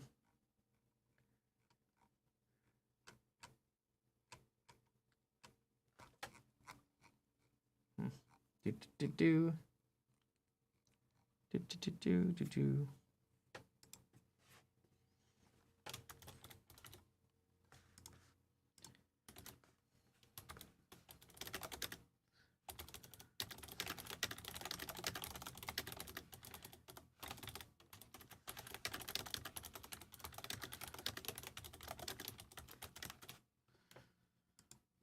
All right, done. Oldest son got engaged. Oh my God, congratulations. That is such amazing news. I hope it was spectacular. I hope the proposal was incredible. I hope that I wish them all the best in the future. Unless, of course, he is a wanker or she is a colossal bitch, in which case I hope that they end their relationship and bad things happen to them both. I'm sorry, no. I don't wish that. I'm just saying. Just saying, if they're horrible people, horrible things should happen. So, I don't know. I don't know them. What? Don't look at me like that. I mean, they could be incredibly lovely people, in which case I wish them all the best. But if they're awful people who, like, I don't know, sell puppies to, like, Armenian freaking dog eaters, and I mean, yeah, okay, sure, maybe not. Maybe don't do that. You know, I just, look, just saying. I'm in too deep. All right. Next, Heroforge model. Because I know Heroforge models. How to congratulate people, apparently I don't. Who is our next circus performer? What should we do? I don't know. I don't even know if the Armenians eat dogs. She cried. It was great. Son is a ICU nurse and she's an officer. Well, in that case, yes. In all seriousness, and with all of the love in my heart, I wish them both a prosperous and amazing future for whatever minimal amount of time they will spend together, because I know exactly how little time one as an ICU nurse and an officer get with busy schedules and shift work. But yeah. Do we have a lion tamer? We don't have a lion tamer, actually. We don't. We have a clown. We have a circus. We have a circus thing. A magician illusionist. We do have a magician illusionist. That is one of the PCs, so we're not going to do that one. An animal tamer. We don't have an animal tamer. Okay, let's do an animal tamer. An animal tamer, Let's, okay. Let's talk real talk. How do we feel about animal tamers and whips? How do we feel about animal tamers and whips? Also, one of our party members is a fortune teller, so we're not going to go with a fortune teller. Why did I write white? Is that passive for me? Like, is it just something in my mind?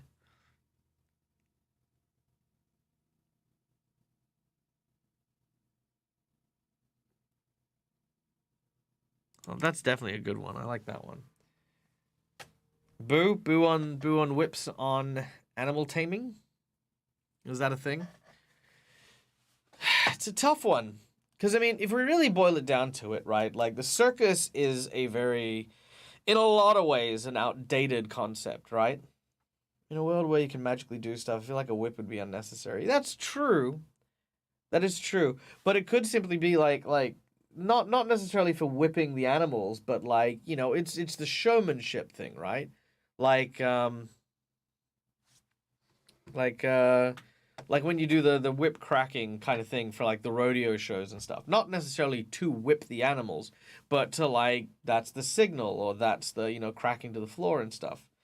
Yeah, whips themselves, not necessarily, but like does it send the wrong message? Does it imply that you're whipping people or whipping the animals? Fire genasi, juggling, playing, blowing smokes of fire. Myth, I don't know if you're trying to hit all the marks, but one of our PCs is a fire breather and fire juggler. He's a kobold though, so yeah. Yeah, I'll show you what we have. I'll show you what we have in the group, just so that we can, because I feel like. Okay, here we go. So we have our wonder-seeking bard. We have our fortune teller. We have our acrobat slash daredevil. We have our craftsman and inventor. We have our magician, and boop, there he is. We have our fire breather. There he is. So we do have these guys. And then there's me. It's me, the ringmaster. I'm very happy with that. That, by the way, came out freaking... I wish I looked this good. God damn it. Stop making me look bad, buddy. Is it you as a little ringmaster? It is a little ring. It is. It's me as the little ringmaster. I'm very happy with him. He looks really cool. His name is Myron Thunder Stendel. Probably shrink him down a little bit. There we go. Amazing ringmaster. Thank you. I appreciate that. All right. Let's go back to Heroforge. Okay. Here we go. So going back to it. A whip. Does that give bad connotations? If I make it clear, and I want to make this clear, this is the good circus, right? This is a good, kind circus. That this guy doesn't whip animals, like that it's just for signaling and stuff like that. Maybe he does his own act, with them, like he has to whip fire out, you know what I mean, from the back of a horse. That could be cool. He's on the back of a horse, he's riding around, and he's like whipping fire out of like off candles as he's on the back of a horse. Is that acceptable? Is that cool?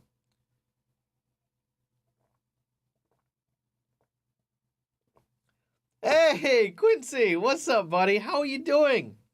I hope that you're well. Ladies and gentlemen, please give honor to, of course, my dear and wonderful friend, Quincy from Quincy's Tavern. How was your day? I hope you're doing well. Oh, actually, you know what? As you're here, I wanted to tell you, I caught some of your podcasts the other day, and ladies and gentlemen, if you do get a chance to, please go and check out Quincy's podcast over on YouTube and all places where one can find a podcast. Because there's some really insightful stuff that Quincy and Mackenzie, who is his podcasting partner, talk about. Finished recording this podcast. Nice. I'd love to meet Mackenzie. She's very, very insightful. And I've been thoroughly enjoying the podcast myself. So yeah, please guys, go check it out. Over on Quincy's Tavern. Because yeah, highly recommend it. But if you like Quincy, I'll meet her at convention. Nice. Speaking of which, of course, guys, if you don't know, I'm going to be going to Utah in May. And thanks to your generosity and your kindness, we have a full costume for my character Aki when I will be going to Convergence. So I'll have all that costume. And we're going to be doing a little live reveal of me in that costume sometime when all the pieces come in. So I'm very excited for that. But if you want to go check out the Convergence... in Utah later on this year in May, first week of May, then, go check it out. Here is the link. There's still plenty of tickets. I think all the VIP tickets are sold, but you can still come and enjoy the festivities all the weekend, where not only I will be running around in character, kind of getting you guys into the mood. Think of it like Disneyland for D&D nerds. But there'll also be a bunch of like D&D tables with DMs from around the world. And I know this is going to sound crazy, but in addition to the content creators that are going to be there, of which there are many, there are some incredible D&D DMs out there as well, including, of course, my dear friend Jeremy from Three Black Halflings is going to be there as well, which is wild because we were cast in the same show for Dragonlance, and then later on I found out that we were going to Convergence together, and I was just like, hey, you going to Convergence? He's like, yeah, I'm going to Convergence. It was so cute, so cool. But yeah. Well, Quincy, what we're doing here is we are creating circus performers, and we're having an in-depth discussion as to whether or not it is, I guess, tone deaf to have an animal tamer presenting with a whip. Because, I mean, whip use, like whip cracking, for example, is its a whole other type of entertainment. But of course, it comes with the connotations from the past of like having whipped animals and stuff. I don't want this guy to whip animals. That's a given. I don't want this guy to be that kind of guy. But how do you display, or how do you tell someone with a single image that you are an animal tamer without a whip? Because that's the crazy thing, right? Because yes, I'm an animal tamer, but the first thing you imagine is the lion tamer with the chair and the whip. And then if you take those away, you're just a guy. Can I have a chair? I can't have a chair. Look. There's only so much I can put him in a chair, right? Like I can put the guy in a chair. Where is he?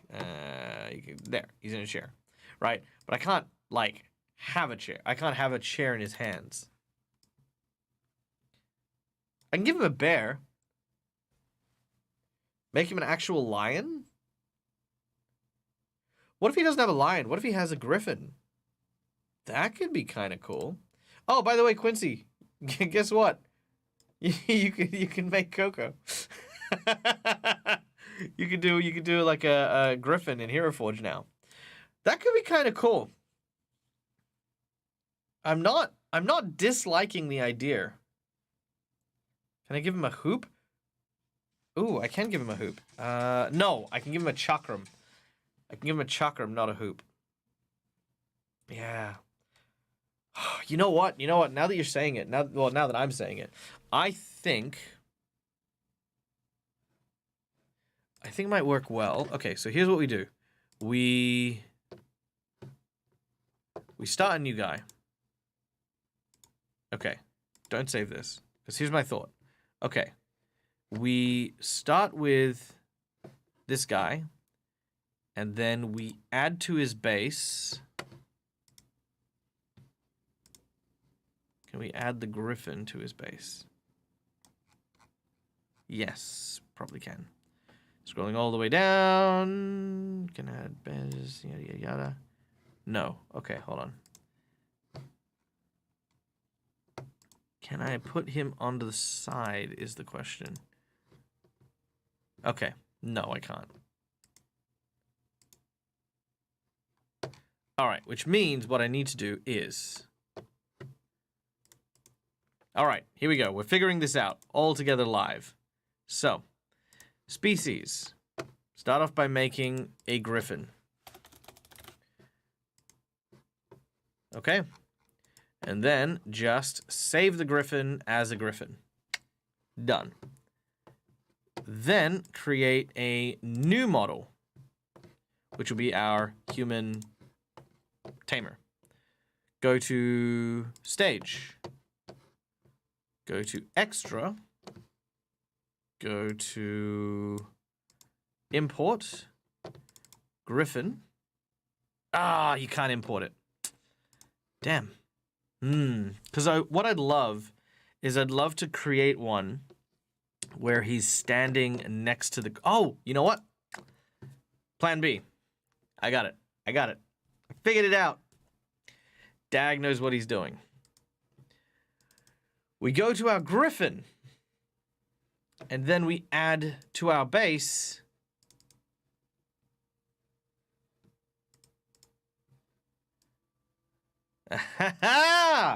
yes! That's it! And that's what we do.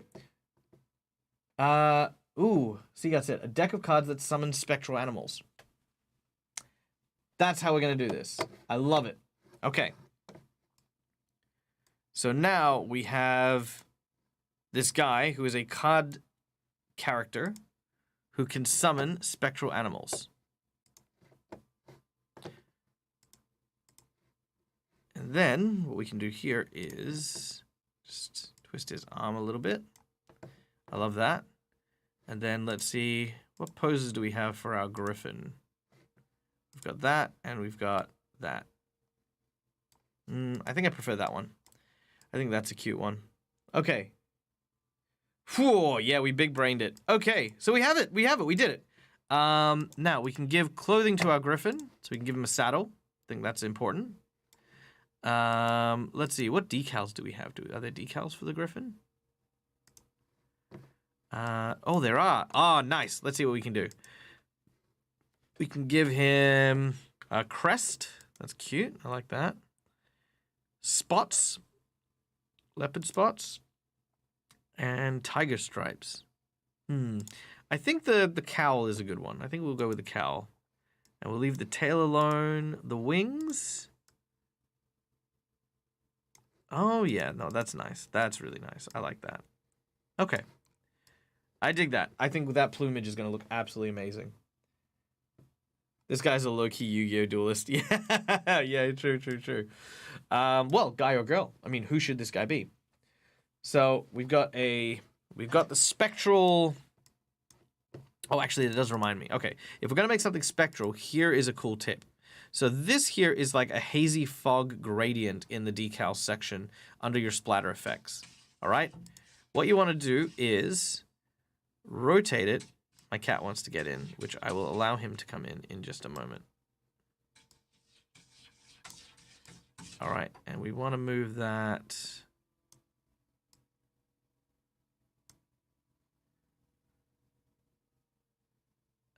Let's see. Actually, hold on. I can get this right. Smooth fog gradient. That's the one. Okay, so smooth fog gradient. And then we go into like a mystery shimmery glass kind of color. And then we just increase the scale ever so slightly. And that way he's got the spectral feet.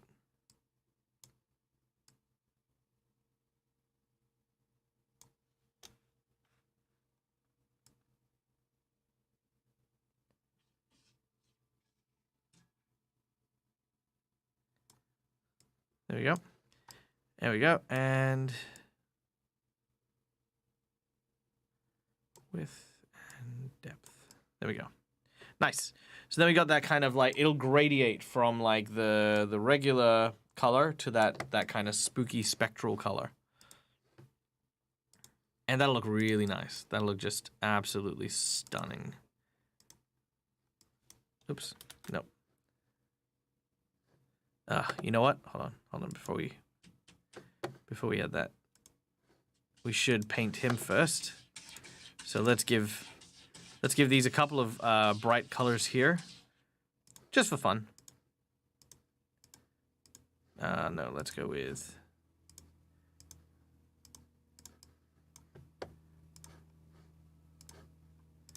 These are just fun colors for now, and then let's see what then let's show you what the decal does.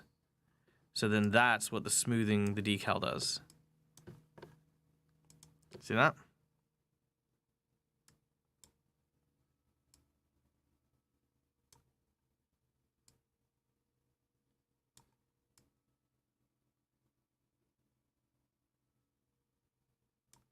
There we go.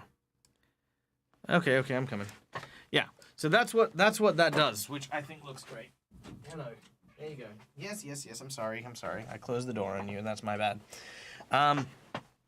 Yeah. Okay. Cool. So as you can see there, I think that's gonna look really, really good. So I love the idea of the spectral cards. I think they're gonna work really well. Now I know one of my players does have playing cards as his kind of thing because he's like a tarot reader. But I don't think this is gonna cross over too greatly. Snake Charmer is female, but there's not reason to have an animal tamer who's also female. That's true. That's very true.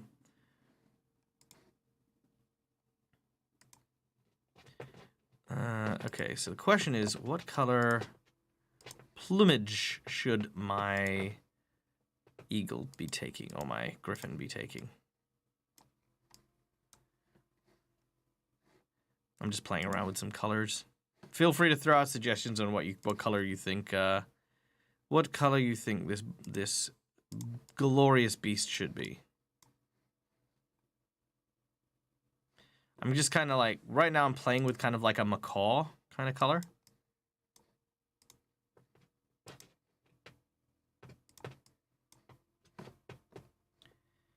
Hello, kitten. You're trying to get onto my chair. But see, the thing about my chair, Prowl, is I'm sitting on it. I have a very bossy cat. He's very cute, but very bossy. A cockatoo. I feel like that's asking for trouble. Cockatoo.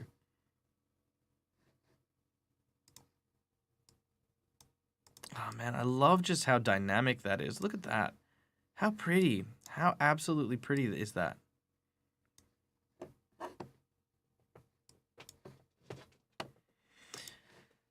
Fine, fine, fine. Jesus. All right, calm down. There. You happy? You can sit behind me.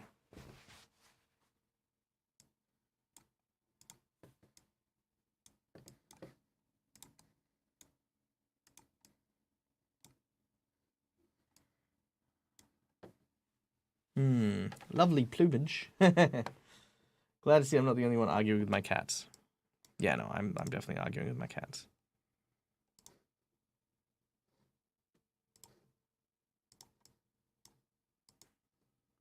Hey, Careful Cantrip. Good to see you. Welcome in. We are designing characters for a circus. Hello, excuse me. I'm sorry. You okay? What is happening? Okay, there we go. All right, I'm digging this. Liking the light colors. I think I need more of that orange to come through.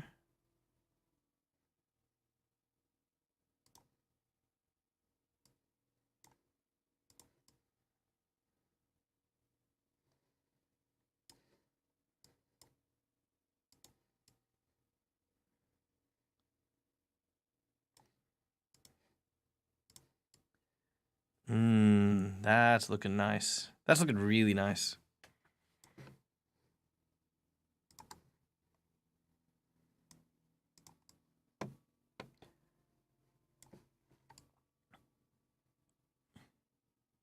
How about some blue?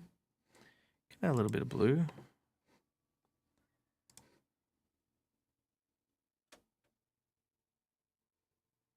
But where to add this blue?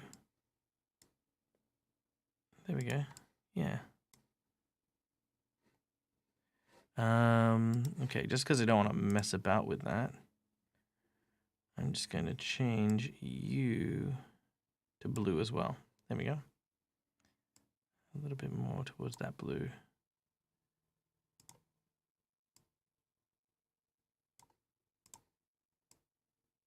There we go. Okay, so we got a little bit of blue on the back end there. Okay, there we go. Reminder of the spectral, but a solid color. Yeah. And then we can maybe add that blue into the ears a little. There we go. Look at that. That is a very, very pretty griffin. Because who says griffins all have to look like kind of like the brown and stuff like that? Why can't you have a griffin that is based off a macaw? You know? I think it's pretty spectacular. I think it's so pretty. I think I enjoy that. Not that I don't love Coco. I love Coco. Coco is perfect the way that Coco is. But I'm very pleased about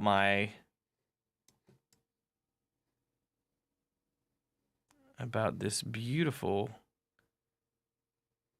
red macaw inspired griffin.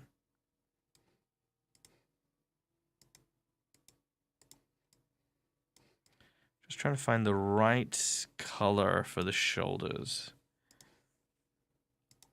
I mean, you'd think red should work, but I think red doesn't cut it out enough.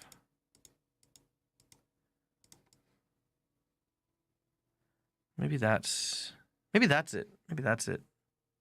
Mm. Mm, mm, mm, mm, mm.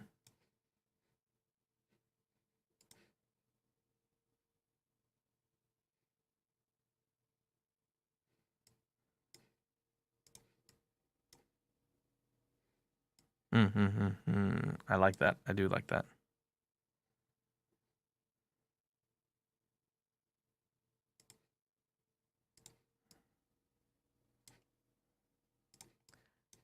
Yes. Yes, yes, yes, yes, yes, yes, yes, yes, yes. There we go. Favorite of the night. Yeah, this is definitely my favorite. Can you recolor the spectral part, or do you want to leave it blue? I can recolor it. I don't know what color I'd want, though.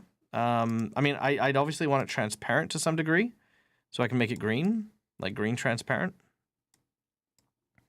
Or I can make it glossy transparent. Or I could make it, I think I've got like a honey color. I can make whatever color. Yeah, it's not difficult. I think I just went with blue because I think it just stood out more. Yeah. I think that blue just stood out a little bit more, that's all. But yeah, no, if you got a suggestion, let me know. Okay. Can you put a flag or something on the griffin? No, I can't. I cannot. Clothing on the griffin, he only has the saddlebag. I can give him earrings. No, I can give him different ears. I don't want to give him different ears. I like those ears. I can give him horns. I don't want to give him horns. I think he's good. I think our griffin is good. And I'm going to save this as our summoner kind of character. I think that works well. The next question is, what is this person? Who is this card summoner character that Quincy and Seagard are talking about? What are we looking at? How about a banner? No banners. I got a saddle. That's it. Can I I might be able to decal the saddle, but that'll be about it. I can give him a banner. I can give the person a banner. Let's see. Where's my saddle? No, I can't even decal the saddle. It's fine.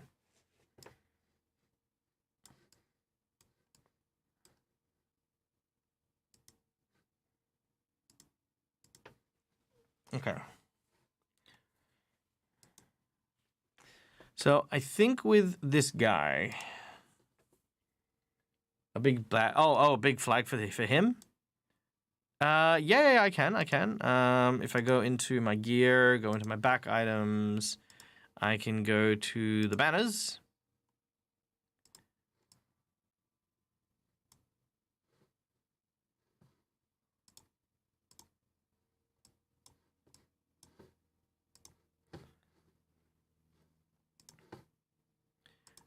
There we go. And we can...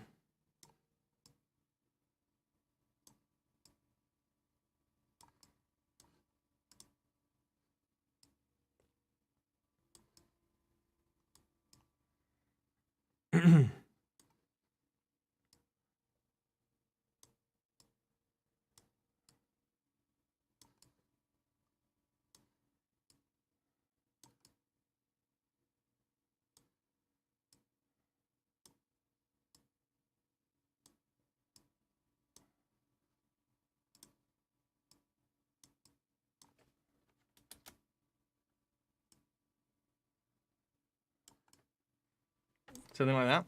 What do I think? It's all right.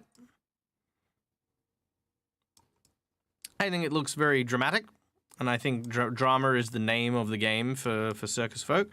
So I'll leave it there for now. We'll see how it looks like once it's all come together. Can I do a big hula hoop? I don't think so. I'll have a look. Like I said, I think the biggest thing I can get is the chakrams, but the chakrams are very tiny.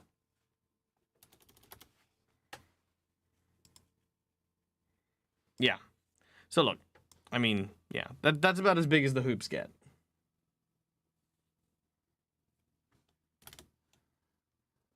Okay, I think... So we've got an elf, gnome, a dwarf, halfling.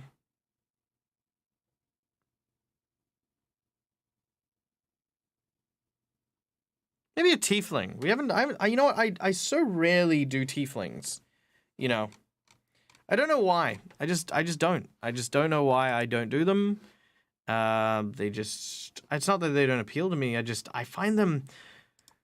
I think because most of the time I always perceive them as like these big edgelords that I kind of get put off tieflings.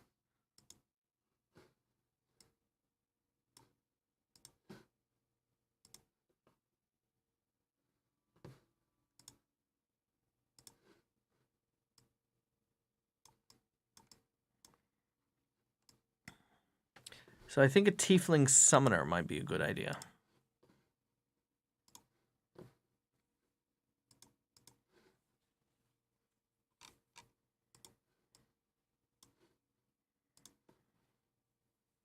Could work out well.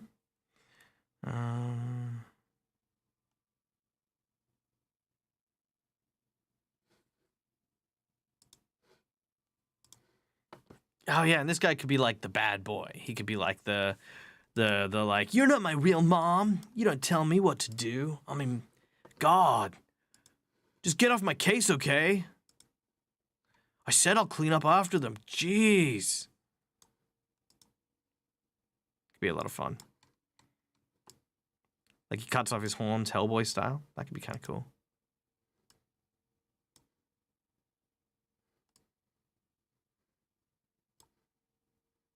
Oh, and he could be the Daredevil. Damn. Okay, that kind of wrote itself.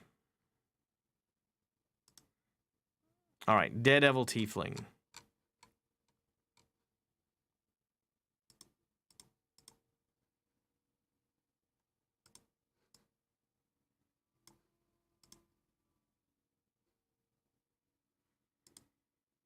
Parents just don't understand. They do not. They do not understand.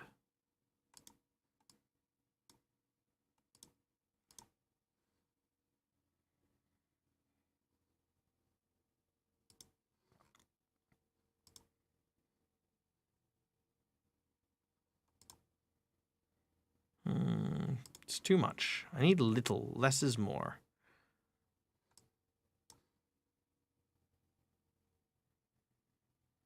No.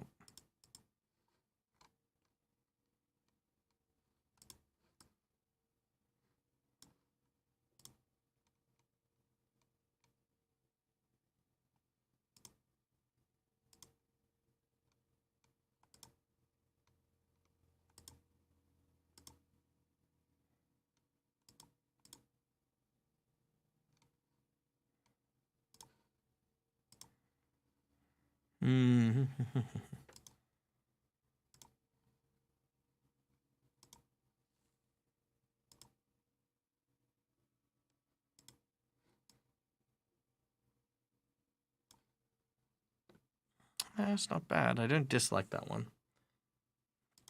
How about one intact and one broken? I think that'd be cool, but I think if that were the case, he'd get replacements. Because I think that would be a big part of his identity is the whole Daredevil thing. Okay, let's go with these ones.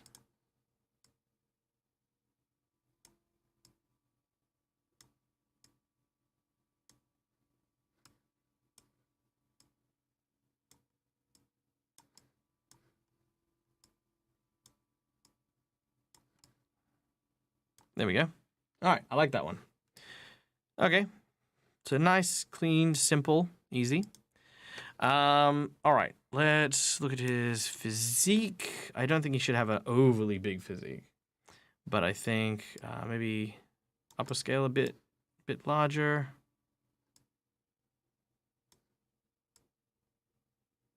Maybe less muscly, bit of waist, bit of a belly.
All right. I think that looks good.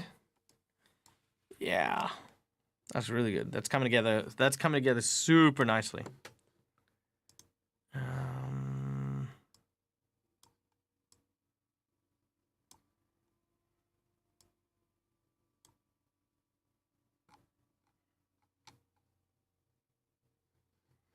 Okay. Clothes. Let's see. What should we look at for clothes? I think I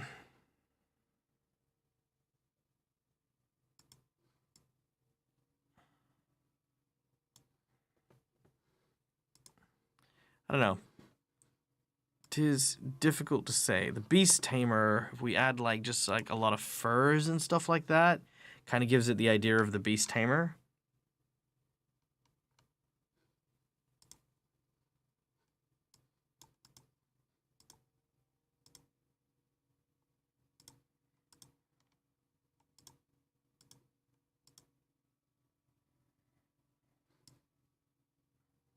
Oh, that's good. I like that one. Love the hand under the chin. Ah, yeah, no, I love that too. I think it's very affectionate, very cute. I think I might move him forward a little, just so the arm's not so strained. And then twist the body a bit.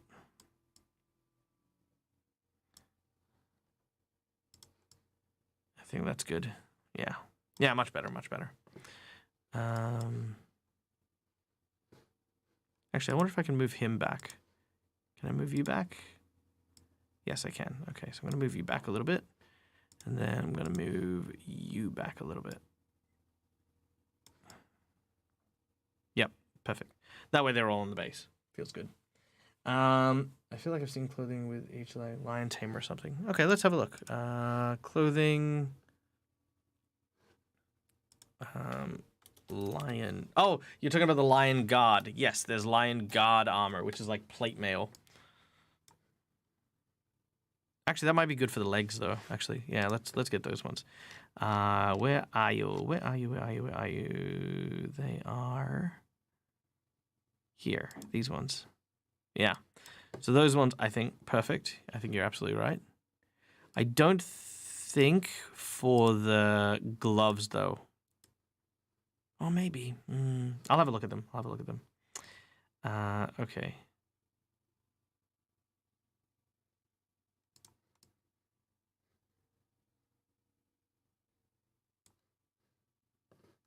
Oh, that's kind of cool. But that won't work with those pants. Yeah, there we go. Okay, that's looking good. Now let's have a look at those lion gloves real quick. Those are...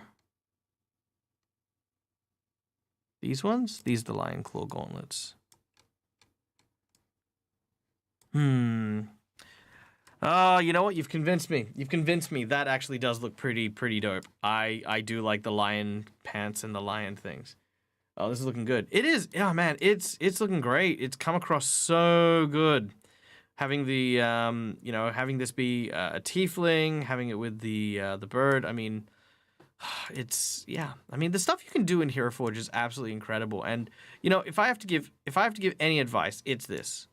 A lot of people talk about how much Heroforge cost and, you know, like all of this other stuff. But honestly, what you pay for is not just a hunk of plastic. If you want that, go to Reaper Mini, right? Reaper Mini is wonderful and you can get any mini that you want, likely anything you can imagine. But if you really want to play around with your creativity and make something that you will not, and I guarantee you will not find this anywhere else in the world. If you want to make something that is uniquely yours, this is how to do it. Like, hands down, this is how to do it.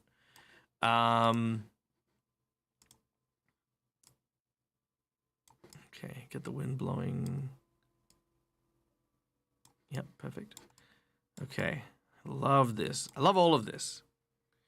Okay. All right, let's save this before I fuck up and lose it all.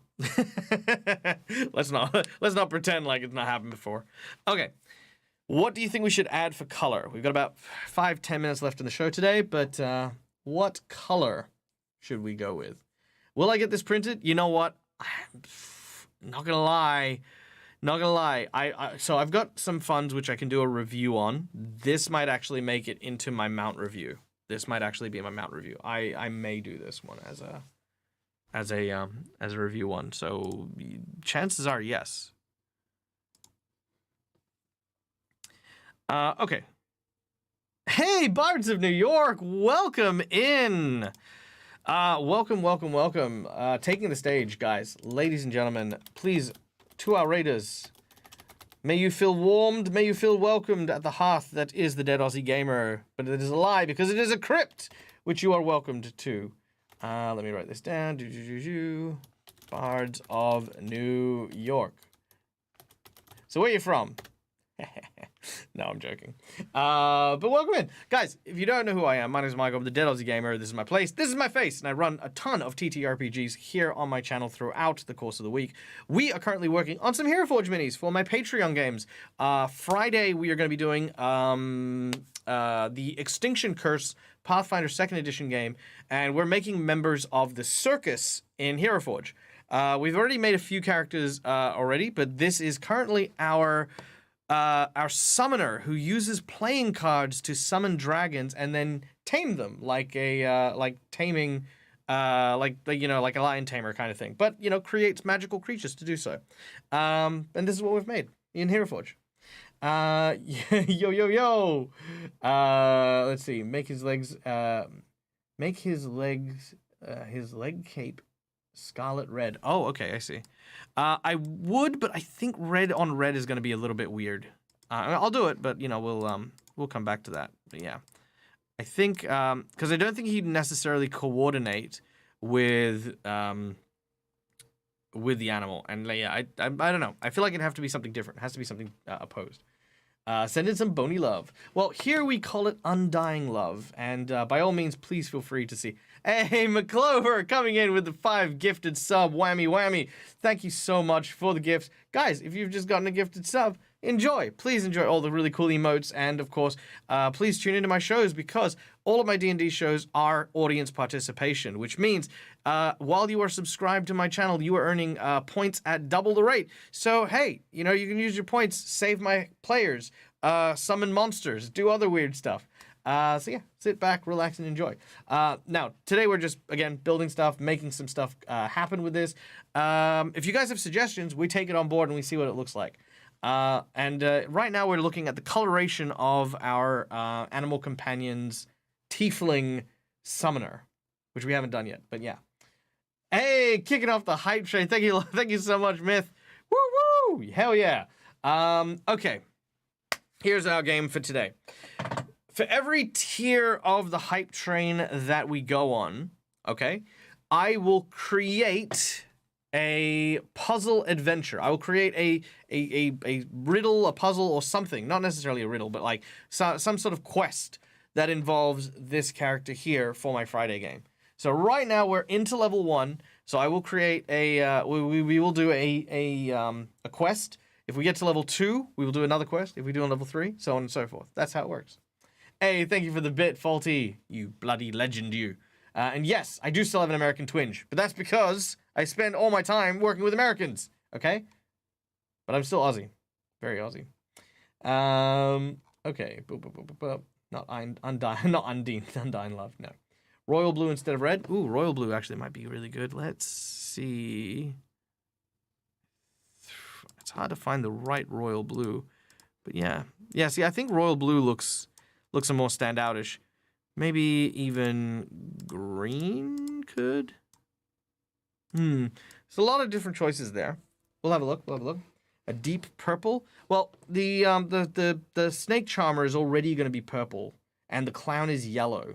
So blue definitely does fit. Hey, McClover coming in with another 1,000 bits, and Seagard and Faulty throwing in even more. Geez, guys, level 2 already rocked in. So we're going to work on 2 quests today after this, okay? But yeah, so going back to it, I think blue is the ticket. I think a blue of some kind is going to be where we're at.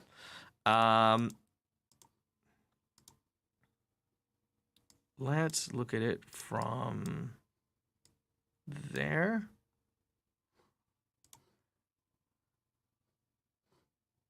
Maybe a deeper blue.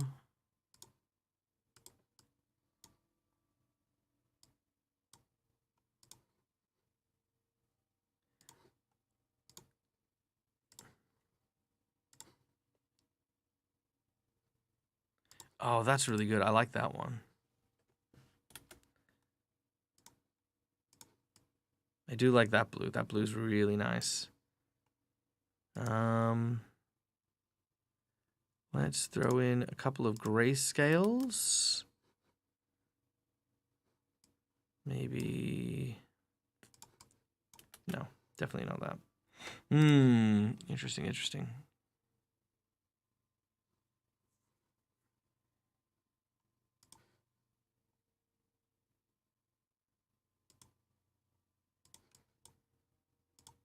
Nope, I think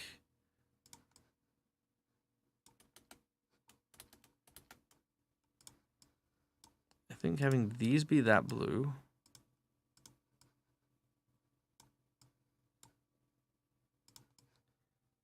I think that works well. Maybe there. Yeah, no, that looks good.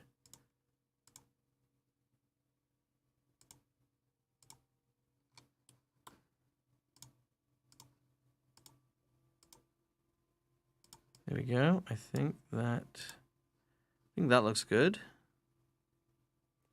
Okay, we're getting there. Hey, no worries, McClover. Thank you so much. Level 2 completed. All right, that's 2 quests. 2 quests we're on at the moment.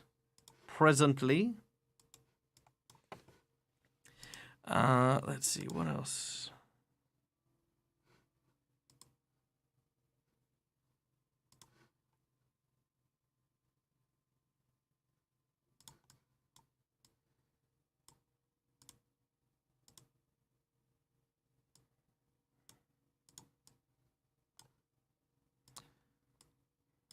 Okay, and then what I can do here. So you see how that blue's got like that kind of shine to it? So what I can do here is I can actually take off that shine by changing the texture to leather. And then it takes off that gleaming shine to it. Hey, thank you. You think he should have a cape? We can add a cape. I think if it's going to go with a cape, I think he should go with...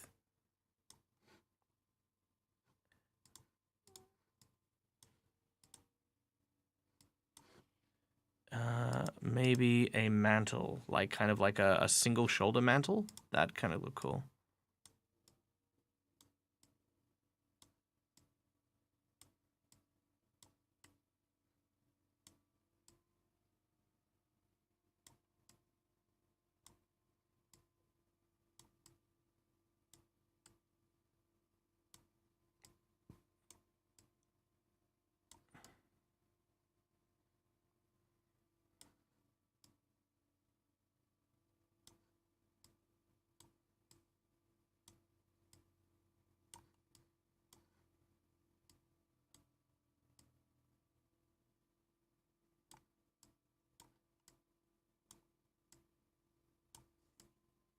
Just need to...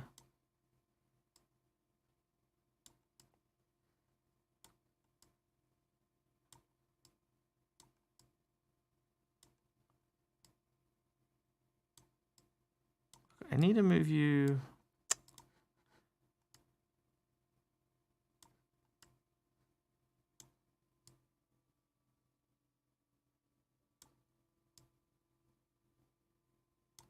There we go. Yeah, perfect. Just increase the scale a teeny bit, and done. Okay. Wow, thank you so much, Seagod, for all the doggies. Oh, look at them all. Oh, that's so cute. And McClover for the little love clover there, I can see. Ah, amazing. All right, so we got 2 quests that need to involve this guy. All right, let me write this down. Quests.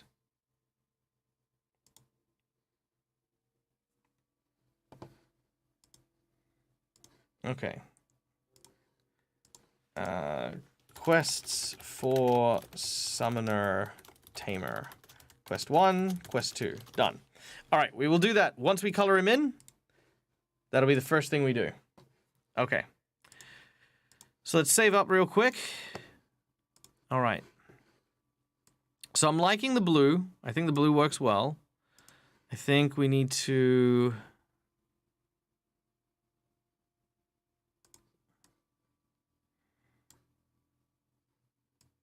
Okay, I think we need to look at a few different things here.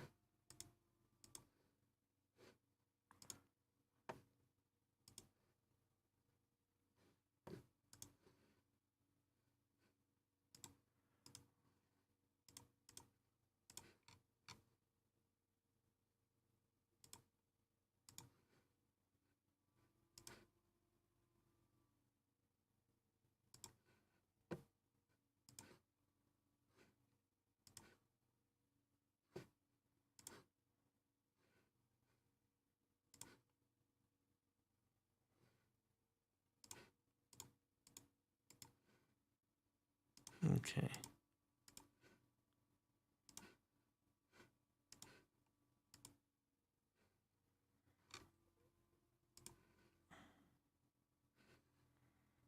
All right. I think.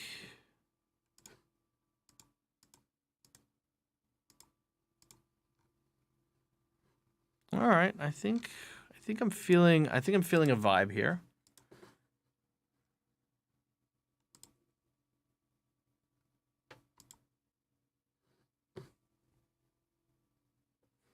Okay, I think I'm feeling something here. Hey, D&D with me. What is up? Welcome in to you and your wonderful community. Thanks for swinging by. Guys, if you don't know who I am, my name is Michael. I'm the Dead Aussie Gamer. This is my place. This is my face. And, you know, we do TTRPGs here. Today we are building a character for my, my Extinction Curse campaign. It is on Fridays at 8 a.m. 8 a.m. I want to say. It's at 8 a.m. Must be at 8 a.m. Yeah. 8 a.m. on Fridays, which is, of course, I think 9 p.m. U.S. Eastern Standard Time at the moment, though those times change because I'm Australian and our times actually don't change, but everyone else's do. And that's a thing that they do, apparently. So yeah.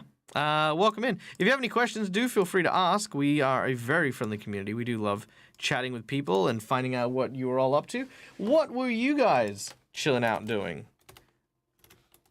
Doing some game prep, shooting the breeze about all things D&Ds. I think Australia should just change times with us. No. Just straight up no. Ain't happening. Hell no. First of all, you'd have to get people to vote for it. That ain't happening. We do not vote for anything unless it is the conservation of wildlife.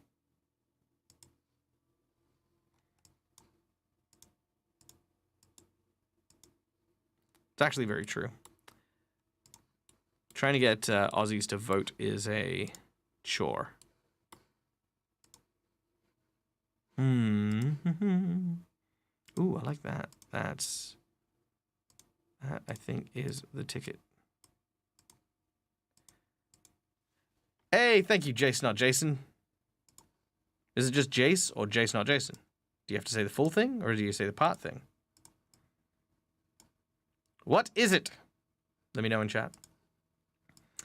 Now, for those of you who have just joined us, we are making a Summoner Tamer, who, as the name implies, summons creatures for a circus, and then proceeds to tame them in front of the audience, as a animal tamer normally would. However, obviously, with times being what they are, I wasn't really comfortable and didn't overly want to commit to having a character who, you know, like, borderline, and I say borderline just because, you know, like, animal tamers aren't all, you know, evil villains from, like, Disney movies, right?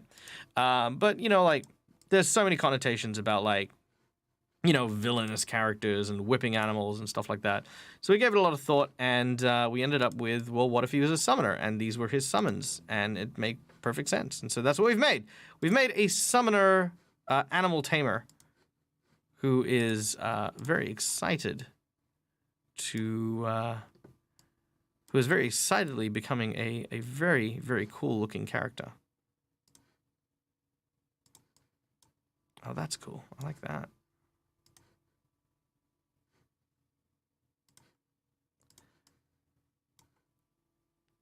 But if you guys have thoughts or feelings towards our character and or stuff you would like to suggest, please throw it out there. We love suggestions. Love to hear your thoughts.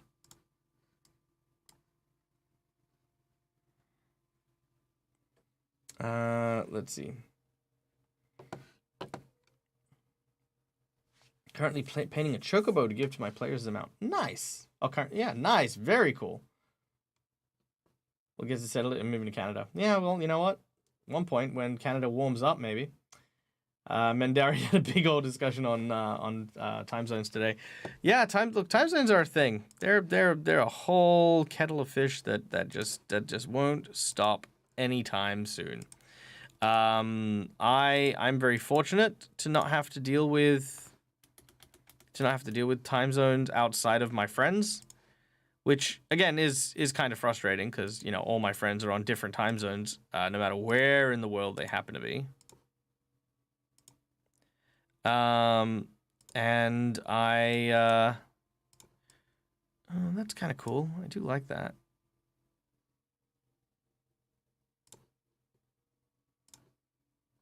I do like that. What do you guys think of this one?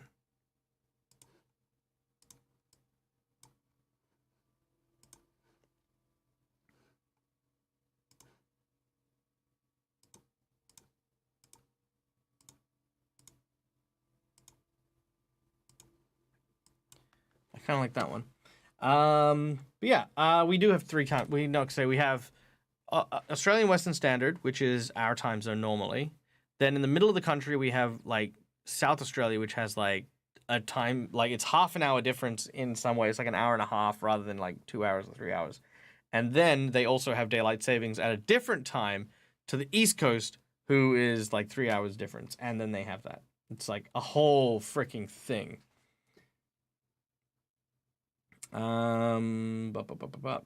Yeah, it's very weird. Hey, 491, you've snuck in quietly, but I have noticed you. I see you. I live in Queensland, so I don't have to mess around with daylight savings times. Yay, Queensland not dealing with it. Same like that's in WA. No, we don't care. We don't want to do it. I like the contrast between the warm and the cool colors. I do too. I think it's great. Seriously, Adelaide and Northern Territory is on the half hour. Yeah, it's so weird. Thank you for this full team because now I can use to get stacked. Why? I'm not in either of these places. Delport, Breckland, time zone things, you know, there's a suggestion out there we should abolish them entirely. I agree. I think that they are an outdated thing. I think there are lots of things that are just super outdated that we should just be getting rid of in this day and age. But weirdly enough, trying to get rid of them can sometimes be even more troublesome than leaving them be, which is, I think, where a lot of people come from when they say, like, hey, we don't want to change stuff. The imperial system is a great example. Obviously, a lot of the world uses the metric system because it's freaking sensible. In some cases, and I will give it this. I find it very difficult to cook with the metric system. Sorry, with the imperial, I find it difficult to cook with the metric system, right? Because I'd much rather use a cup of flour than X amount of milligrams of flour. That is all. That is all I will say for it. I will say nothing else in its favor, if not that. That is the only thing. Anyway, what we're saying was, it's an outdated system. And the problem is because a lot of society tends to be built around the notion of, daylight savings and all that other stuff. What have I done? Oh, that's what I've done. Because it's built around the notion of all of these things, it's like, what are you doing? Oh, it's being difficult. Okay, it's fine. Whatever. Because of that, it's like trying to build a brick wall by removing bricks from the middle and then building it higher from the middle. You know, it's something that you can't, you'd have, without disassembling everything, like without like taking everything off shelves and changing all of the units to doing this, changing all of the like procedures and like the work standardizations and stuff like that. There's a lot that goes into actually converting an entire system of measurement, which is why the Americans don't do it. It's not because it doesn't make sense and they're like, freedom in America and we don't want to change. It's not that. It's because it's going to cost us a shit ton of money and it's going to be one of those things that, once it's done, and it's just not it's not feasible, and that's okay. We tried in the 70s. Yeah, they did try in the 70s. They gave it a good go. It's just too much. Just like in games, sometimes how you want the raw numbers, sometimes you want an abstraction. A cup is an abstraction that's easy to understand because it's super common around coding. Absolutely, 100%. That's exactly it. There is also metric cups. They're a bit different in size than the American royalty units, hence all the internet recipes using MLs and Gs to get precision. Yeah, 100%. Absolutely. Yeah. See, like I said, that's the only exception to it. That's the only place I find that the metric system works well because it is, what's the word? It is, dang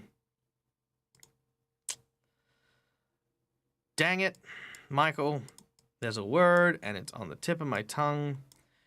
Because it is based upon a very specific use. Like, if you are using a particular unit of measurement because that particular unit is relevant in this particular field, that makes sense. And that is what I'm okay with. Ooh, I like that. Okay.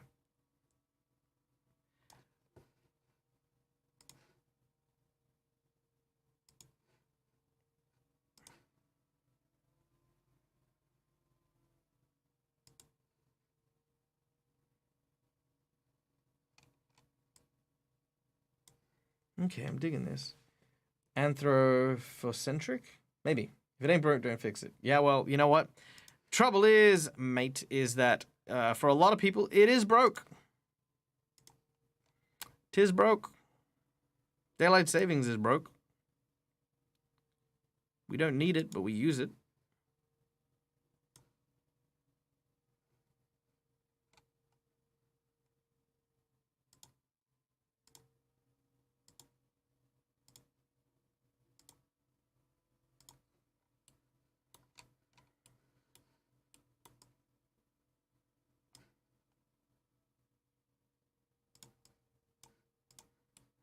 Okay, this is looking pretty tight.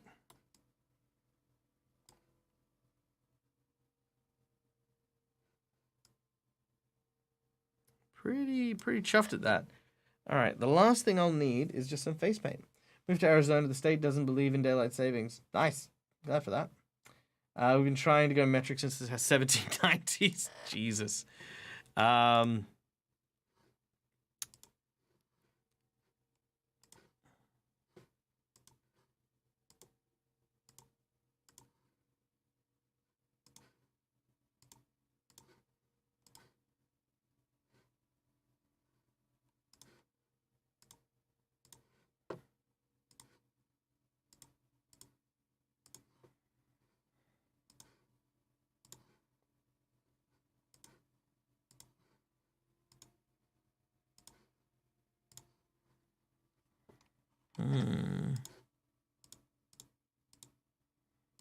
What color should the cards be?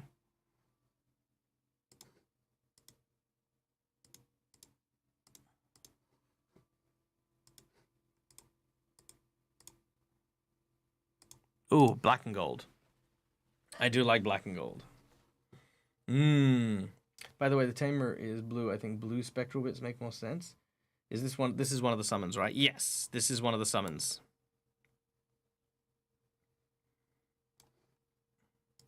Yep, this is one of the summons.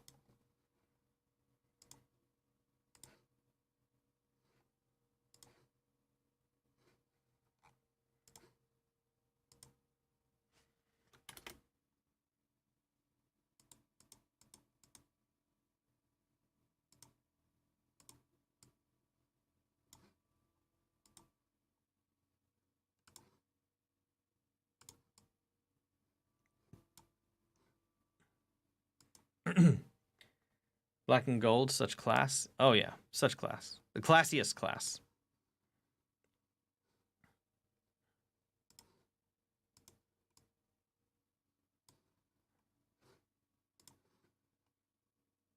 Okay, where is the banner?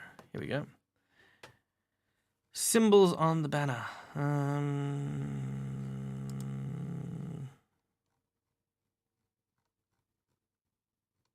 Some sort of beast.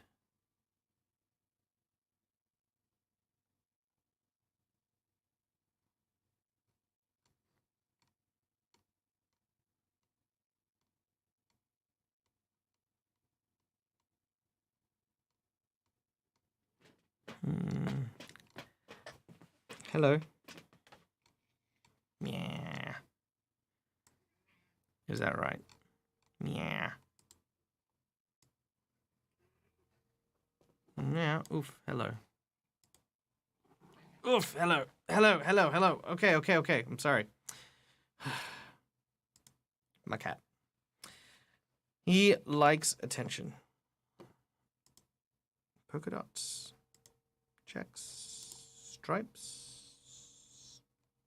I think it's fine blank, to be honest. Yeah. Kitty. It is a kitty. This is Prowl. Prowl is a big sook. You are a big sook. He doesn't fight. He bites on occasion, but he gets confused by his bites. And most importantly, he is only capable of complaining very loudly when something happens that he doesn't like. I'm currently sitting in my chair at the studio, which he has decided is his for the season. And yes, he just whinges. And now he just wants cuddles. Look at him. Hello, cuddles. Cuddles. Wow. Grr. Want to hear him whinge? Watch this. Prowl. Yeah. You happy, cat? Hmm? Yeah. Okay. There you go. All right. You can sit there while I finish this up. Okay. All right. So I like the banner. I think the banner works well. You've got the darker colors down the bottom leading into the lighter colors up the top, which I think looks really nice. I've got the whites and the blues, which kind of work well. And I think as far as the griffin goes, I can't change the griffin's eye line, which I would really like to do, which is very sad. The griffin always kind of has to have this, like, you know, sort of derpy face. Yeah, it would definitely be nice to change that up, but yeah, alas, kind of everything. I think the last thing I'll do here is I'll go into colors, go into my mixes, and add just a little glow to the eyes, just to kind of make them pop out a little bit more, I think. Yeah. Oh yeah, he's definitely got a purr meow. Because he's happy. You are. Prowl. Prowl. Say something? Say something to the people? Hmm? What? Meow. No, you're just happy. Okay, fine. He's not in a complaining mood. He is just a happy mood. So that's fine. You can be happy. I'm not going to make you unhappy for people's entertainment. Okay. And just because I might be you know what? I'm almost certain I'm going to print this one, by the way. I'm going to go to main and then go to stage, and then we are going to add in a grassy base. And then can I change the color of the grass? No. Okay. So I have to fix that decal up a little bit. So we go here.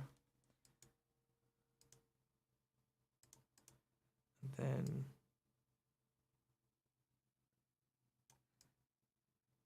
we move that up a tiny bit. And there we go. Okay. And then we can add in grass. So let's add in some vibrant grass. So I usually like this grass being the main grass, and then like having this be like kind of like little sharp bits of green in places.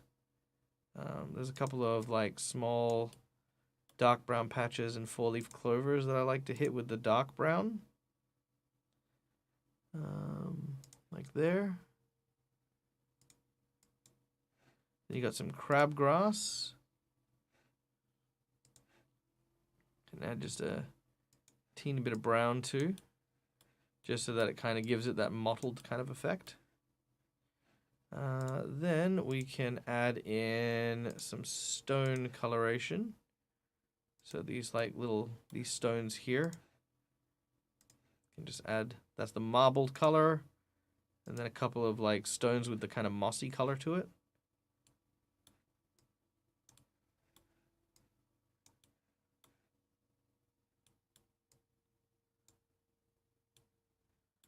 And then you've got the dirt brown underneath. So this is just like kind of where the dirt is. And then we go to the gravel for the pebbles.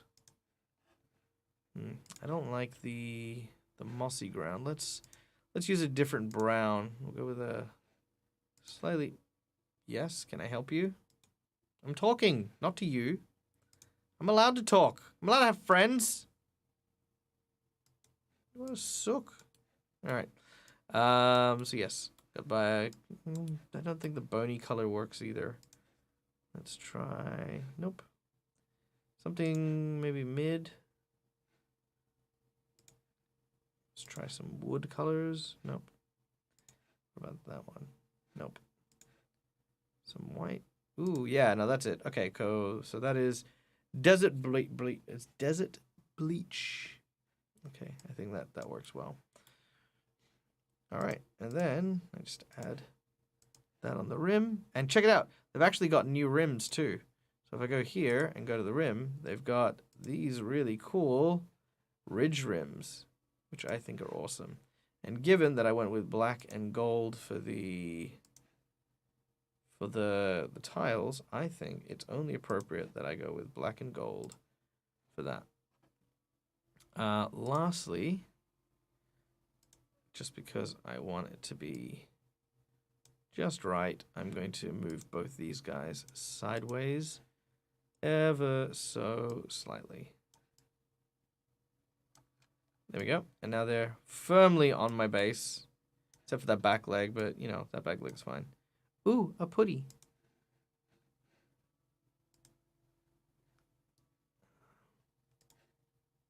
Pink putties. Look, don't judge me.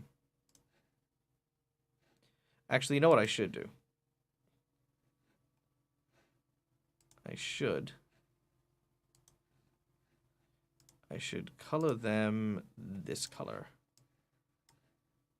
so that it all matches. There. There we go. Done. All right. It's all about the base. Yes, it is. All right. And that, ladies and gents, is a badass looking Mama Jamma.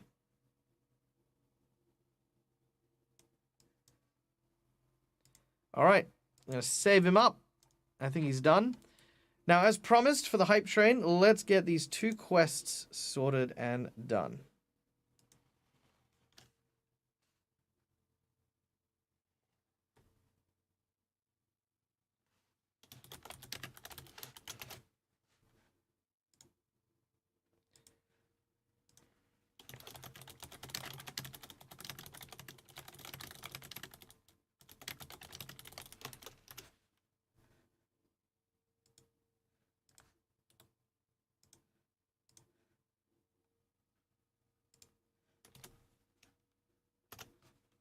Okay, done.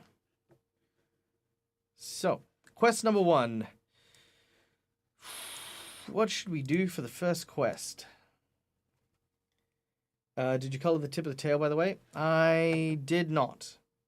But the reason I didn't is because I am a fool. Okay, hold on.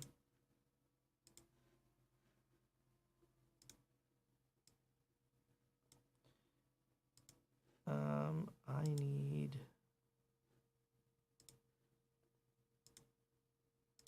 that color.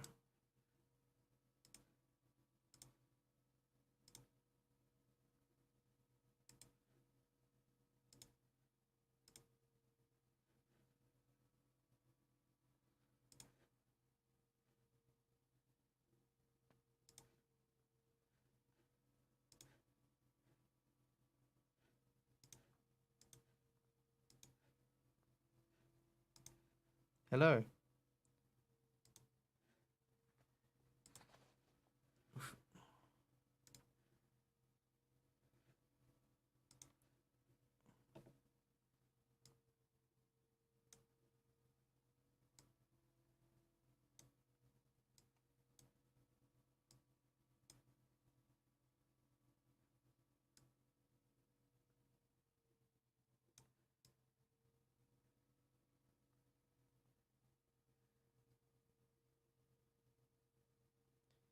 Okay, how's that? Does that look better? Or do you think the tail should just be red? I think the tail should be red.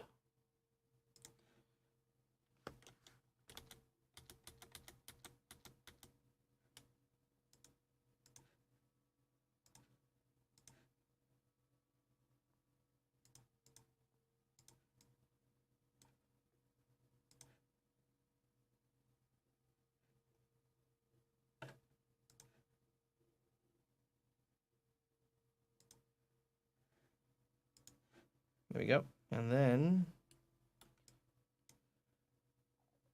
now we add that.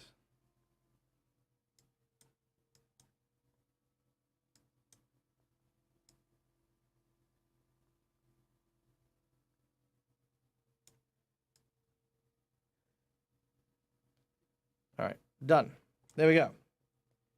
Warmer red for the body, more orange.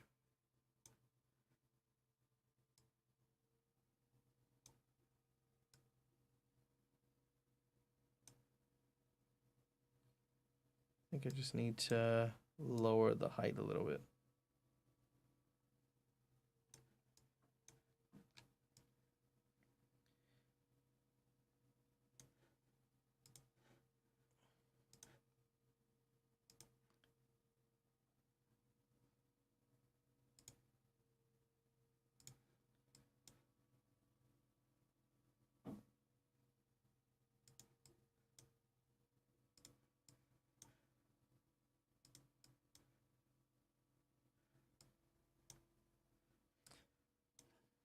Yeah, I think that's all right.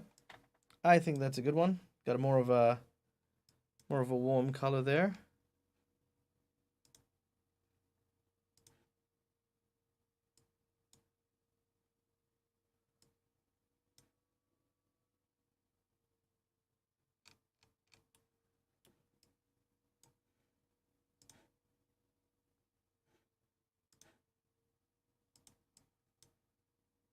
There we go. Done. Good. Excellent. Okay, let's do this quick quest, and then these two quick quests, should we say, and then we will be done. All right. I think the first one might be easy with a missing playing card.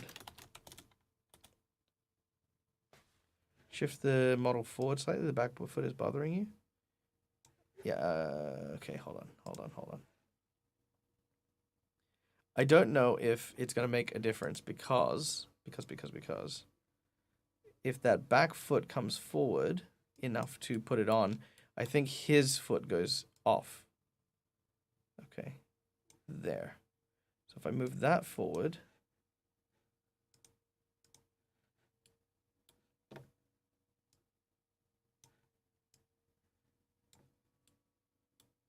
see his foot comes off as well.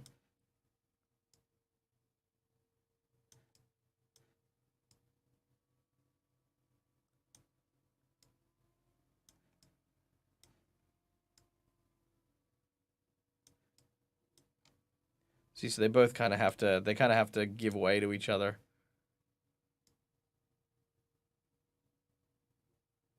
So they both kind of have a foot off. Yeah. Tail for the tiefling? No. That's it. Just straight up no. No tail for the tiefling. Mostly because if you look back here, his actual like tail for the cloak is already cutting into the leg a little of the model, which is gonna be fine. It's not gonna make a great deal of difference when the model comes out, right? Even his shoulder is somewhat eaten by the feathers, which I'm happy to kind of play off as, you know, like the feathers are actually kind of like, you know, soft, and he's like wearing them. He's like kind of in them, so that's pretty much fine. But yeah, I'll just be eternally sad instead. Can't win them all. Yeah, it's true. You can't win them all. Sometimes compromises are just that. They're compromises. Okay. So, with that being said, let's do this quest. Let's get him here so you guys can see him. Look at him. Isn't he cool? Like, freaking hell. That's freaking amazing. Let's save this again. Okay, there we go. All right. So, missing playing card. Quest. Find card. Find correct card.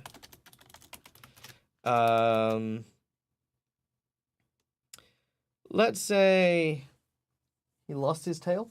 Well, not all tieflings have tails, so you know. Like, I think, actually, if memory serves, I think tieflings may not have tails. Hold on, let me check this out. Do tieflings have tails? Very common thing asked, apparently. The prehensile tail, approximately 4 to 5 feet in length. That's for D&D. Do have horns and tail. It doesn't mean all keep them. Yeah, okay, cool. Yeah, so in Pathfinder, it is an alternate racial trait, which means you actually have to take prehensile tail as a thing. Hey, Distal, what's up? Welcome in. How you guys doing? How was your stream? Tell me all the things. Guys, in case you don't know, Distal's place, a wonderful place to hang out. We're actually coming close to the end of our stream. We're not there yet, but we are getting there. Of course, thank you so much for bringing in the love and bringing in, of course, your wonderful communities. For those of you who don't know who I am, my name is Michael. I'm the Dead Aussie Gamer. This is my place. This is my face, and we run TTRPGs here. Today, I'm making an NPC for one of my Pathfinder games, and this is a card summoning animal tamer for a circus, and his macaw-inspired griffin. Now, before we leave today, we are, because of a donation that we did earlier on, we are making 2 quests for our griffin here. So the first quest is, one of his playing cards has gone missing, and you have to find it. Find the card. And that's in inverted commas. In fact, the creature within the card has managed to escape and is on a big day out. So I'm kind of imagining, if you've watched, what's the new Harry Potter stuff? Not Harry Potter, you know, yada yada yada, but like the Fantastical Beasts book, right? Like there's that little hedgehog porcupine thing that like steals stuff, kind of like that. Can I have the cat? Grab your hand. You can have the kitty. Here you go. Do you want to hear him complain about how miserable his life is? Prowl, you want your chair back?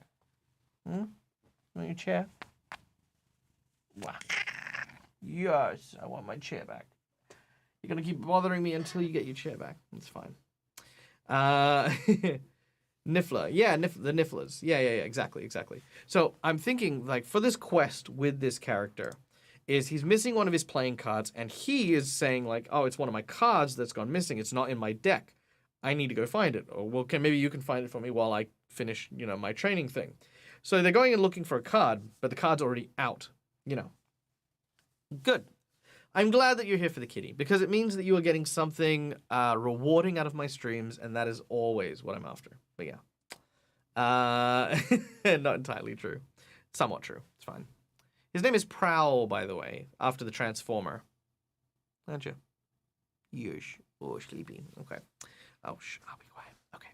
So what is this creature? What summon is out and about in the circus? What would be really funny to have around the circus and have the group try to catch? Oh, what about a blink dog?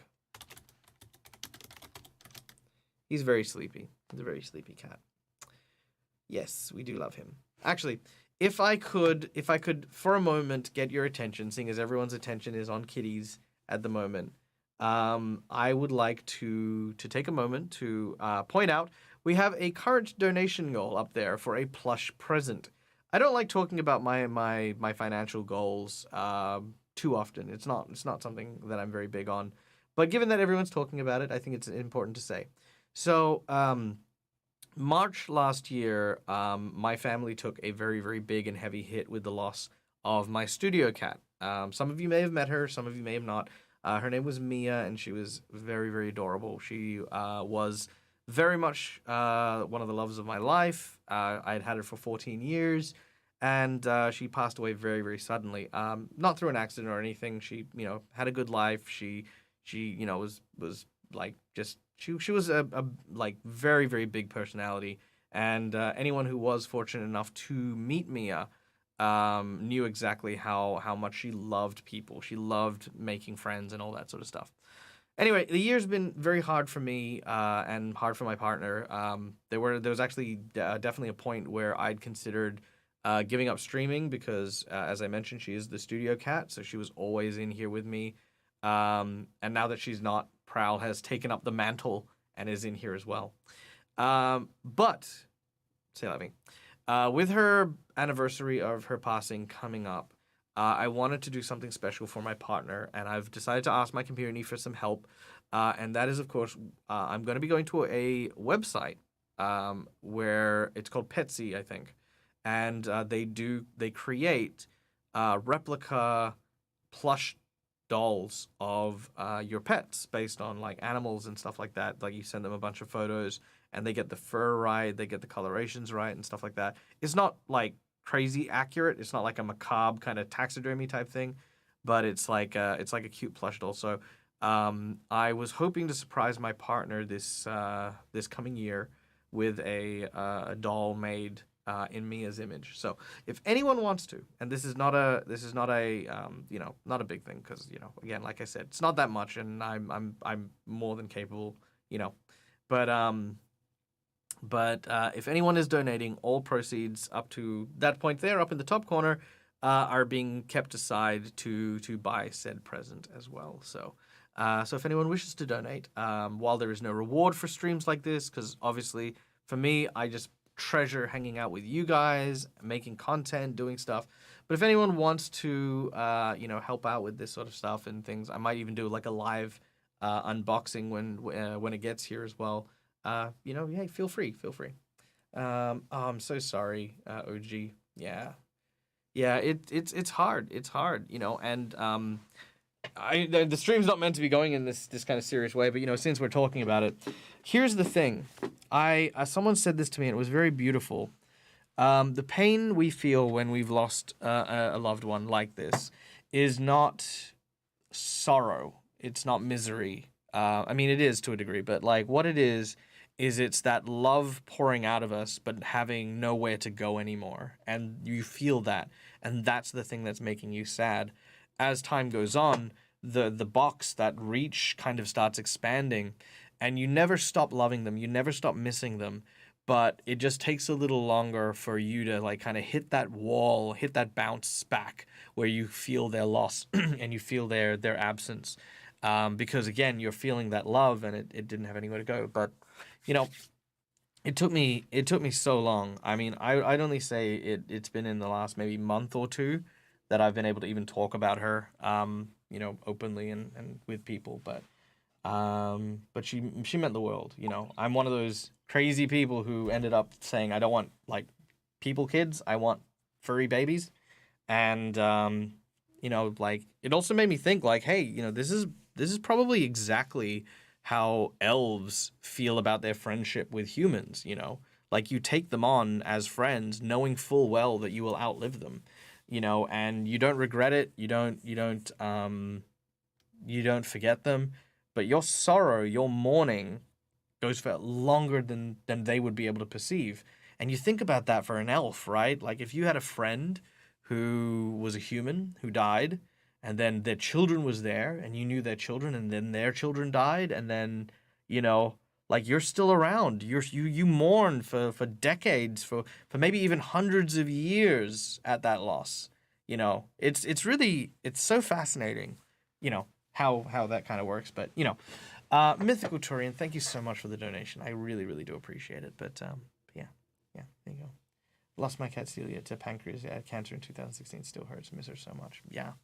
Yeah, no, Mia had Mia suddenly came down with some sort of blood condition and became quite anemic. She did so a year prior, and we went to check her out, and we had a whole bunch of treatments and tests done, and then she was fine. We went back and checked up on her, and then it was nothing. There was nothing left, so we couldn't treat what we couldn't find. And then it wasn't until last year that she presented again with anemia. And it was so fast. It was so quick, and it was hard to believe that she was like not in some form of discomfort. But she would never let anyone know. She would never tell anyone.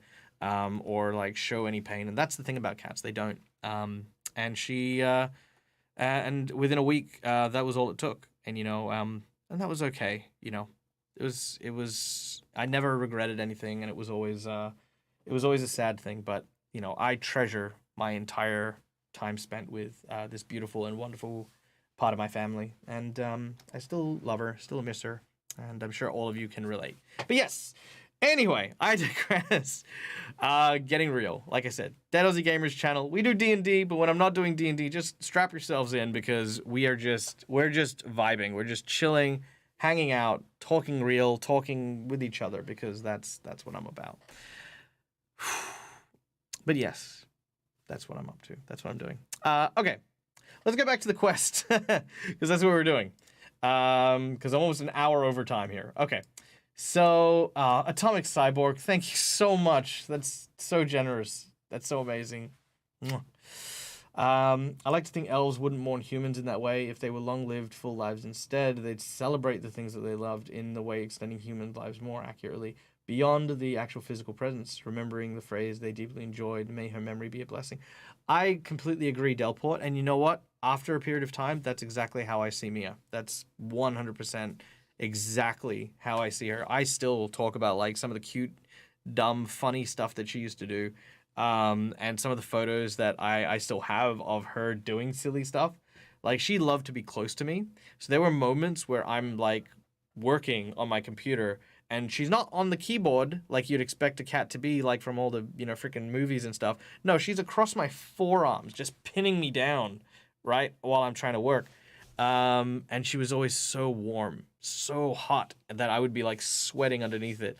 And I think my partner came home from work and I'd been at it for 4 hours and both my hands were just like limp.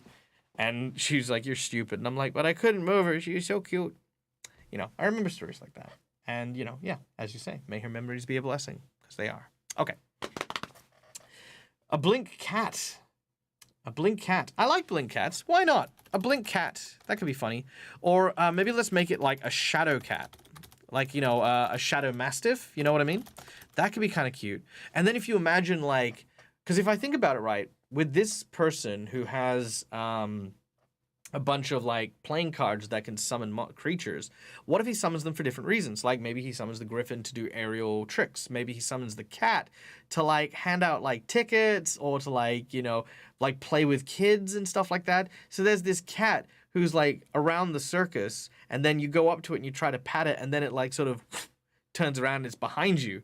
That could be kind of cute. Yeah, I love that. I say, thanks for sharing her story, Dag. Talking about her and remembering her is part of the mourning and healing process. It absolutely is. It is.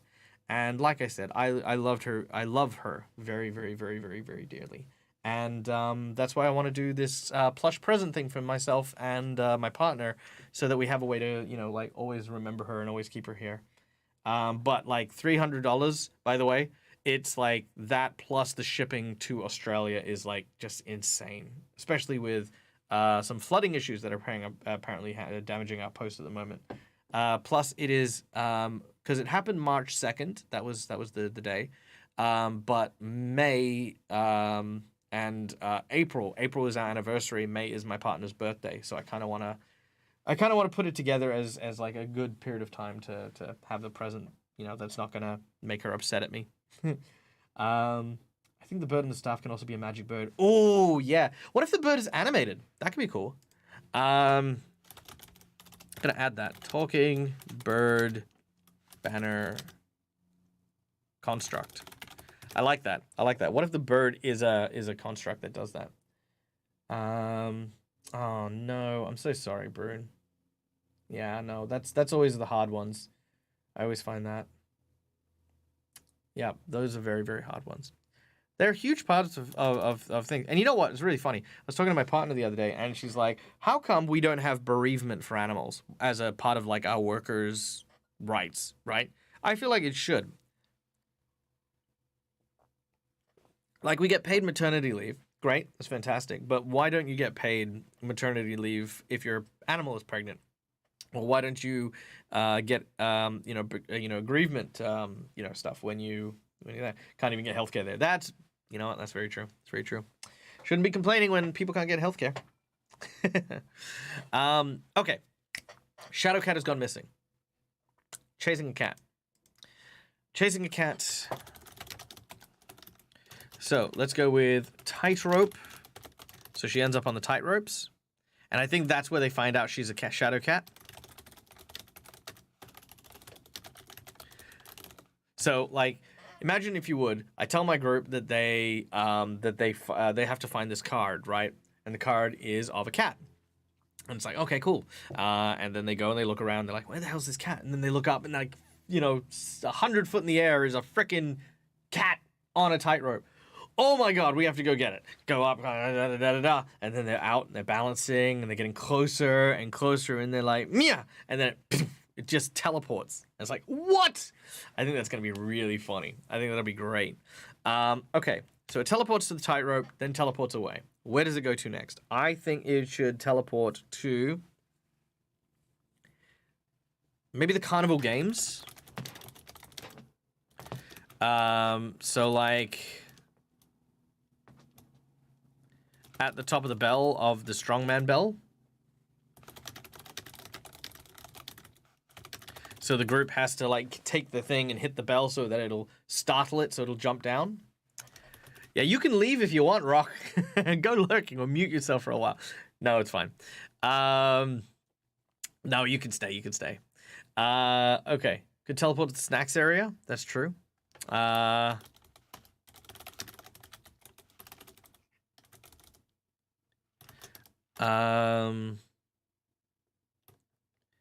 Let's see. What else? What else? What else? What else is cool?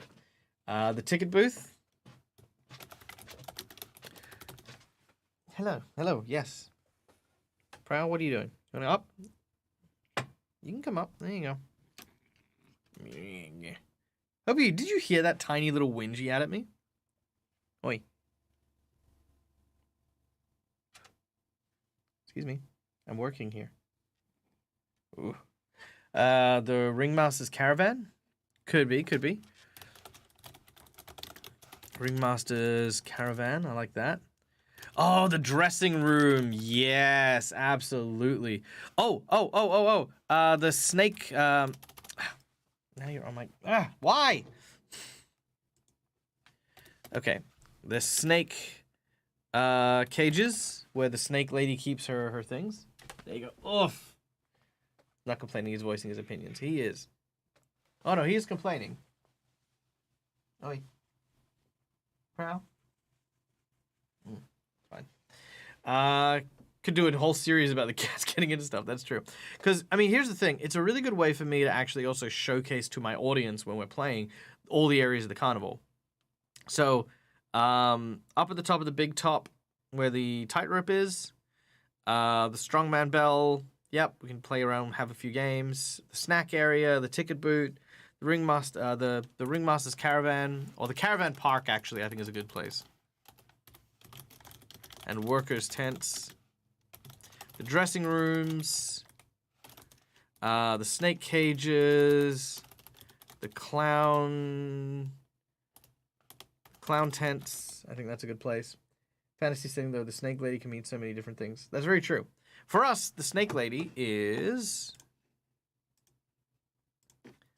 Let's put these guys in their folder now that we're done with that. There's that. I should put you in poses, and you can go here. Okay, so we have the snake lady. Where is she? She is here. Yeah, so this is our snake charmer. There we go. And I made a little snake to go behind her, but we don't look behind her because it's all lies. But look, I did my best, goddammit. And I think she looks awesome. You can drag and drop into folders. How do you not know this? Yeah, well, I mean, yeah, that's how I categorize so many of my things.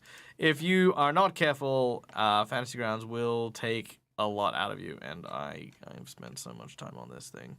I really need to recategorize a bunch of them. But yeah. You can do a bunch of cool stuff, actually. You can do so much cool stuff. You know what? I don't like you anymore. I'm going to delete you. You can go away. Yep. Done. This is one of my favorite ones. This is one of the characters, by the way. Just want to show it off. Fortune teller. Oh, actually, now that there's new glasses, I wonder if they have fixed it. They have not.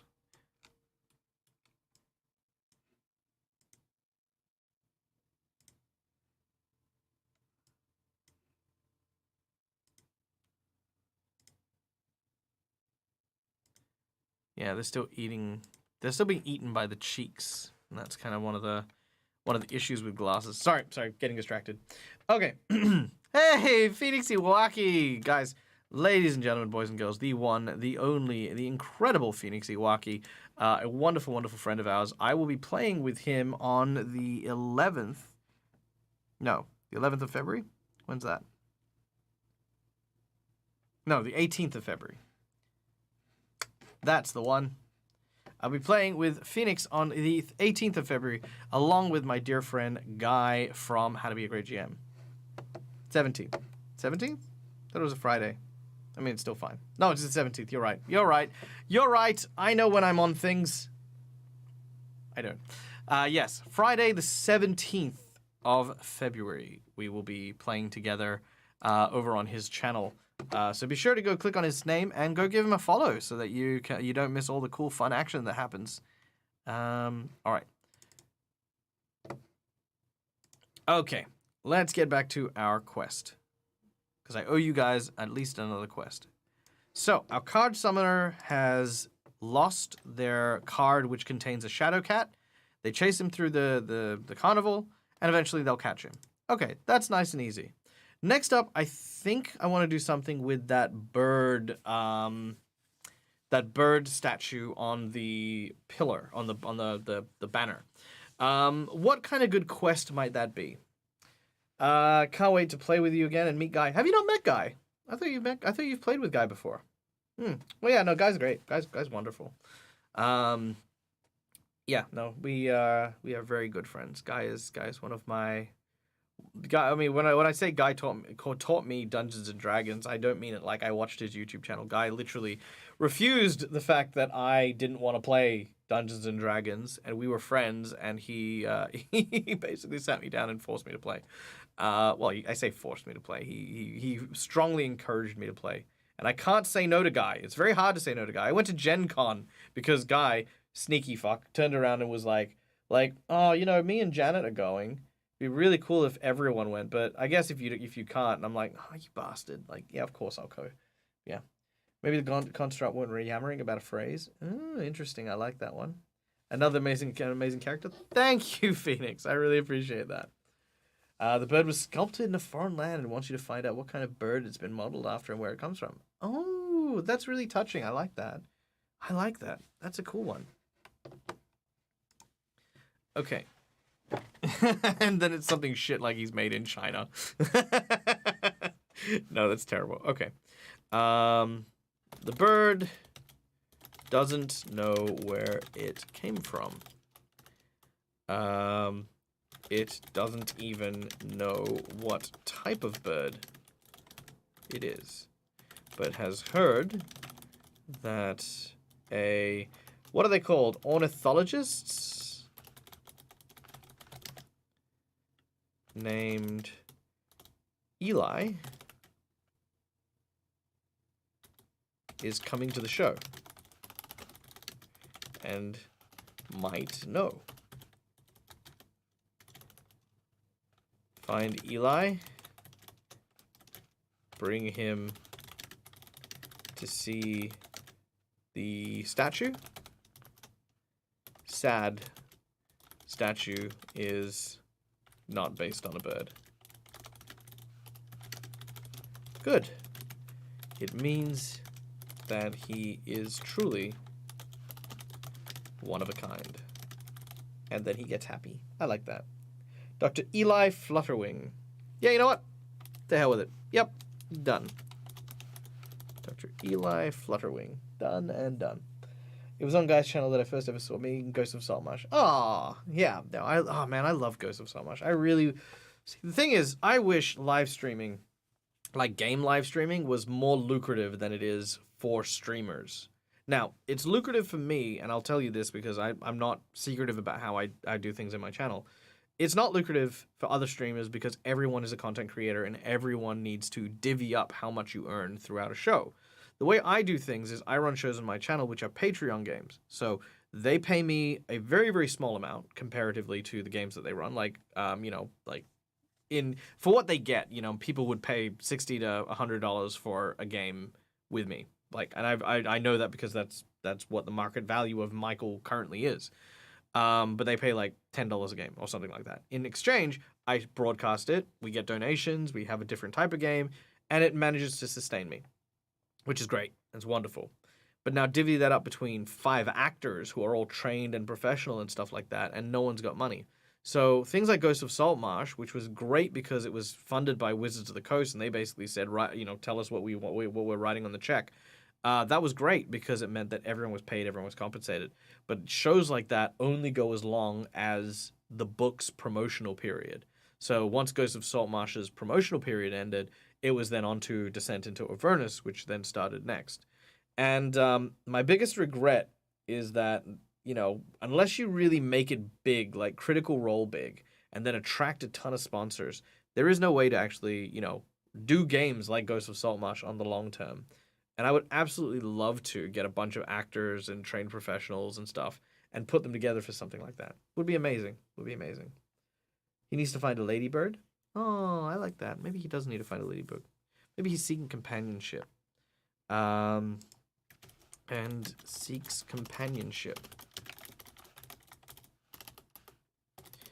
And the thing is the summoner might turn around and be like, "Don't be daft. You're a freaking statue." You're not even like, not forget the fact that you're a type of bird. Like you're a statue in the sense that where you came from is nowhere near as important because for where you came from was the mind of an artist and a person who made stuff. Have you seen the new AI tool to help DMs write content? ChatGPT. I did. I saw. I think I saw Dread using it a while ago. Yeah, it's interesting. It's interesting, but I don't know. I mean, look. Here's the thing, and this is gonna be very out there, and I do apologize if I offend anyone with this. Yeah, no, he's very warm. He's very warm, but he is very insistent. I do apologize if I offend anyone for this, but here's the catch. There is something that bugs me.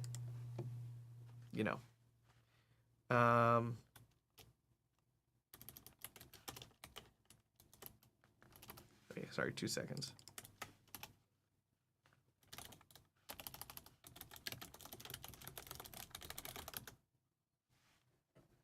All right. So, AIs and stuff like that. Now, there's a whole bunch of things around AI artists and stuff like that, and I support artists where I can, right? So I used it once because it was the big thing, and then I found out more about it, and I was like, yeah, okay, it kind of feels icky. I'm not going to do it. As far as random generation goes, I think it's okay for people to lean on it and for people to use. But I think we live in a society me thinking the black blob is something wrong with the camera. Surprise, it's a cat. It is a cat. Look at him. Look at him. Just lounged. Now here's the thing. With random generation, I think it's fine. Like, if you need a NPC name, great, fantastic. Or if you're doing something like a gimmick, like I know Phoenix Iwaki does this a lot for his random roulettes and stuff like that. Stuff like that is perfect, absolutely great. But I think there's a stigma, and I don't know where this stigma comes from, where people pride themselves on how little they do to get ready for a game or stuff like that, and then sort of pass it off as a, look at how well I did because I didn't prepare or because I didn't do stuff. And it bugs me. It really does. It irks me. If I come to a game and my player is like, "Oh, I haven't made a character, but look at how quick I can make one in D&D Beyond." I'm like, "Great. I spent 3 weeks preparing your game, like painstakingly writing your story and things like that. And the amount of effort that I've asked for you to exert is to tell me what character you've got, and you're doing it now. Like, that for me just seems disrespectful. It just seems like this person genuinely doesn't care. And I think there's a certain element of that comes in with with what I experienced with like the random content creation, chat GPT stuff like that. I look at that as stuff like naming NPCs, great, but like writing out like full adventures or getting an AI to do your creation for you at that point in time, right? And I get it's easy and I get that you're working with it, but we don't need a DM at that point. Just play by yourself. Do an artificial dungeon crawl, like I walk into a village, what do I see? And then the thing will describe the whole village for you. Great, fantastic. I now don't need my GM to describe it for me. Okay, I'm looking for an old quest giver. They give me the old quest giver. Great, fantastic. The quest giver tells me a quest involving a dragon. Great, fantastic. It tells me a quest involving a dragon. These elements here just, I don't know. I don't get on board with it. I'm not into it. I'm impressed at the creativity of it, but I'm not about it, Like outside of, like I said, like what Phoenix does, like as a special event or as a thing, great, fantastic. But as a thing to add to my DM toolbox, I'm not into it. Yeah, exactly. It's pretty much a video game at that point. Especially if your GM is relying on it as a tool, That's the catch, is if the GM is relying on it. They don't have to rely on it, but if they are, I think it's more damaging to your game than it is helpful. But yeah. All right. And my GM thought it was helpful for giving him some ideas to work from, but not to do the work for him. Great. That's perfect. OGL. Absolutely perfect. That is how it should be used. 100%. Best for building off other things, but also puts a load of work into thought of the campaign, so I can see how it really helps out people who need to generate ideas. Absolutely. And I think people who do that, wonderful. Absolutely beautiful. I think, like I said, it's when it replaces your own creative thought and your own creative thinking. That's the bit that kind of bugs me. He hasn't gone anywhere. He's jumped off, and he's going to look around. He's going to walk around, be confused, and go, oh, I'm going to come up again. You just... Look at this. Hold on. He is just clawing my chair, telling me to go away. That's all this has been, by the way. What looks like playful affection is just him telling me to piss off because, well, okay, to be fair, I'm 2 hours over my stream time, so fair enough. He is prowling. Okay, so with that being said, we have our 2 quests. Let's go over them real quick. This is our summoner character. We haven't named him yet, but he is a character in our game. He has the ability to use playing cards in order to summon mythological creatures from within. There is a set of cards. Maybe one day we'll do a stream and we'll actually find out what all these cards are. At the moment, we know that there is a giant macaw-inspired griffin, and there is a shadow cat, which likes people and hangs out. Now, quest number 1. Find the missing playing cards. One of the cards has gone missing. This is, of course, the shadow card, which involves a tiny cat. They first encounter the cat in the big top, where it is upon the tightrope, and after climbing after it, they realize it can teleport. It then heads to the carnival games area, and after running around through the snack booth, going atop the strongman's bell, entering the ticket booth, it then makes its way to the caravan area where all the workers are, and find their way on top of the different roofs, including, of course, the ringmaster's roof, through the dressing chambers, into the snake cages place, before eventually coming to, the end of this chase in the clown tent, where the clowns then start playing tricks on them, which I think is just going to be funny. 68 cards? 68 cards. Maddie, no. It's a standard deck of 54, because then I can just draw from a deck of cards and figure out which ones it's being summoned. Shadowcat's the 69th one. Nice. Actually, that's a really cool idea. Maybe there's a standard deck of 54 cards, but whenever you count it, one way or the other... No. Yes, if you count it face down, right? If you count the cards face down, right, it always comes up as 54 cards, like a standard deck. But if you place it face up, you will only ever find 53 cards, and you can never find the black cat card. The black cat card can only be drawn while it's face down. That could be really cool. I like that. I'm going to write that down as well.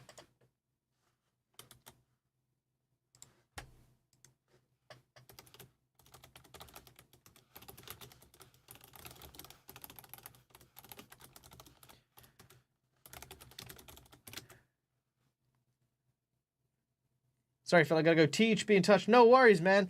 Have a wonderful and amazing day. Be safe. Be wonderful. All my love to you and yours. And yeah, we're gonna go raid, by the way. So we're gonna go do that anyway. But yeah, so I do like that mystery 54th card. Okay, lastly, the second quest is the talking bird construct, which is on top of his banner. Now, I think this one is just always out, like it's always a constant thing there. The griffin, for example, kind of comes and goes as it needed, but the bird construct is always there. It doesn't know where it came from and seeks companionship. It's kind of lonely. There's nothing like it. There's no other animated talking objects in the carnival and stuff like that, and it wants some connection. It hears that an ornithologist named Eli Flutterwing is coming to attend the show tonight, and wants you to ask him what kind of bird he is. And the sad truth is that he's not any kind of bird. But the good thing is that means that he is truly special and a one of a kind thing. Whether or not that gives him comfort or whatever, that'll be, up to him, but we'll see. But yeah, there we go. We have 2 amazing quests, and you know what I'm going to do? I'm going to paste this in our Discord chat. So guys, if you haven't checked this out, type in !Discord and you can get the link for our Discord chat. And there is a there is a thing there for Heroforge Foundry. And I am going to put our share links for all of our stuff from today in there, so you guys can have a play around with the character if you'd like as well. Okay, so this is... I need to rename him, so he is... He is our summoner.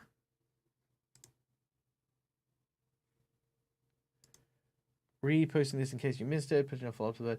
There's a legend that a noble house in the area which owned a clockwork sunbird, but no one's seen it in generations. A bad storm tarnished the metal so it doesn't work anymore. If a mechanical bird was tamed and repaired, it could be a companion. Ooh, that is really cool. I love that. Okay, hold on. I'm gonna write this down again. Hold on. Okay, so let me post that on Discord. Okay, so hold on. There we go. So we go here. So I'm going to put a spoiler on this. Bird construct was actually one of 6 made. They became old, tarnished, and destroyed over time. But a nobleman is seeking songbirds even in a disrepaired state to restore them to functionality in order to open his grandfather's masterpiece, a clock with... Actually, 7. Let's go 7. I like 7. A clock with 7 songbirds. 7 songbird perches. What is within is still a mystery. So there we go. So we've got an extended quest for that. I like that. I like that a lot. Okay, so we've posted the summoner, and then we've got our snake charmer. Now, if you guys can make a better snake charmer, I mean, like, I invite you to, because that was very hard. And then we have our Clown.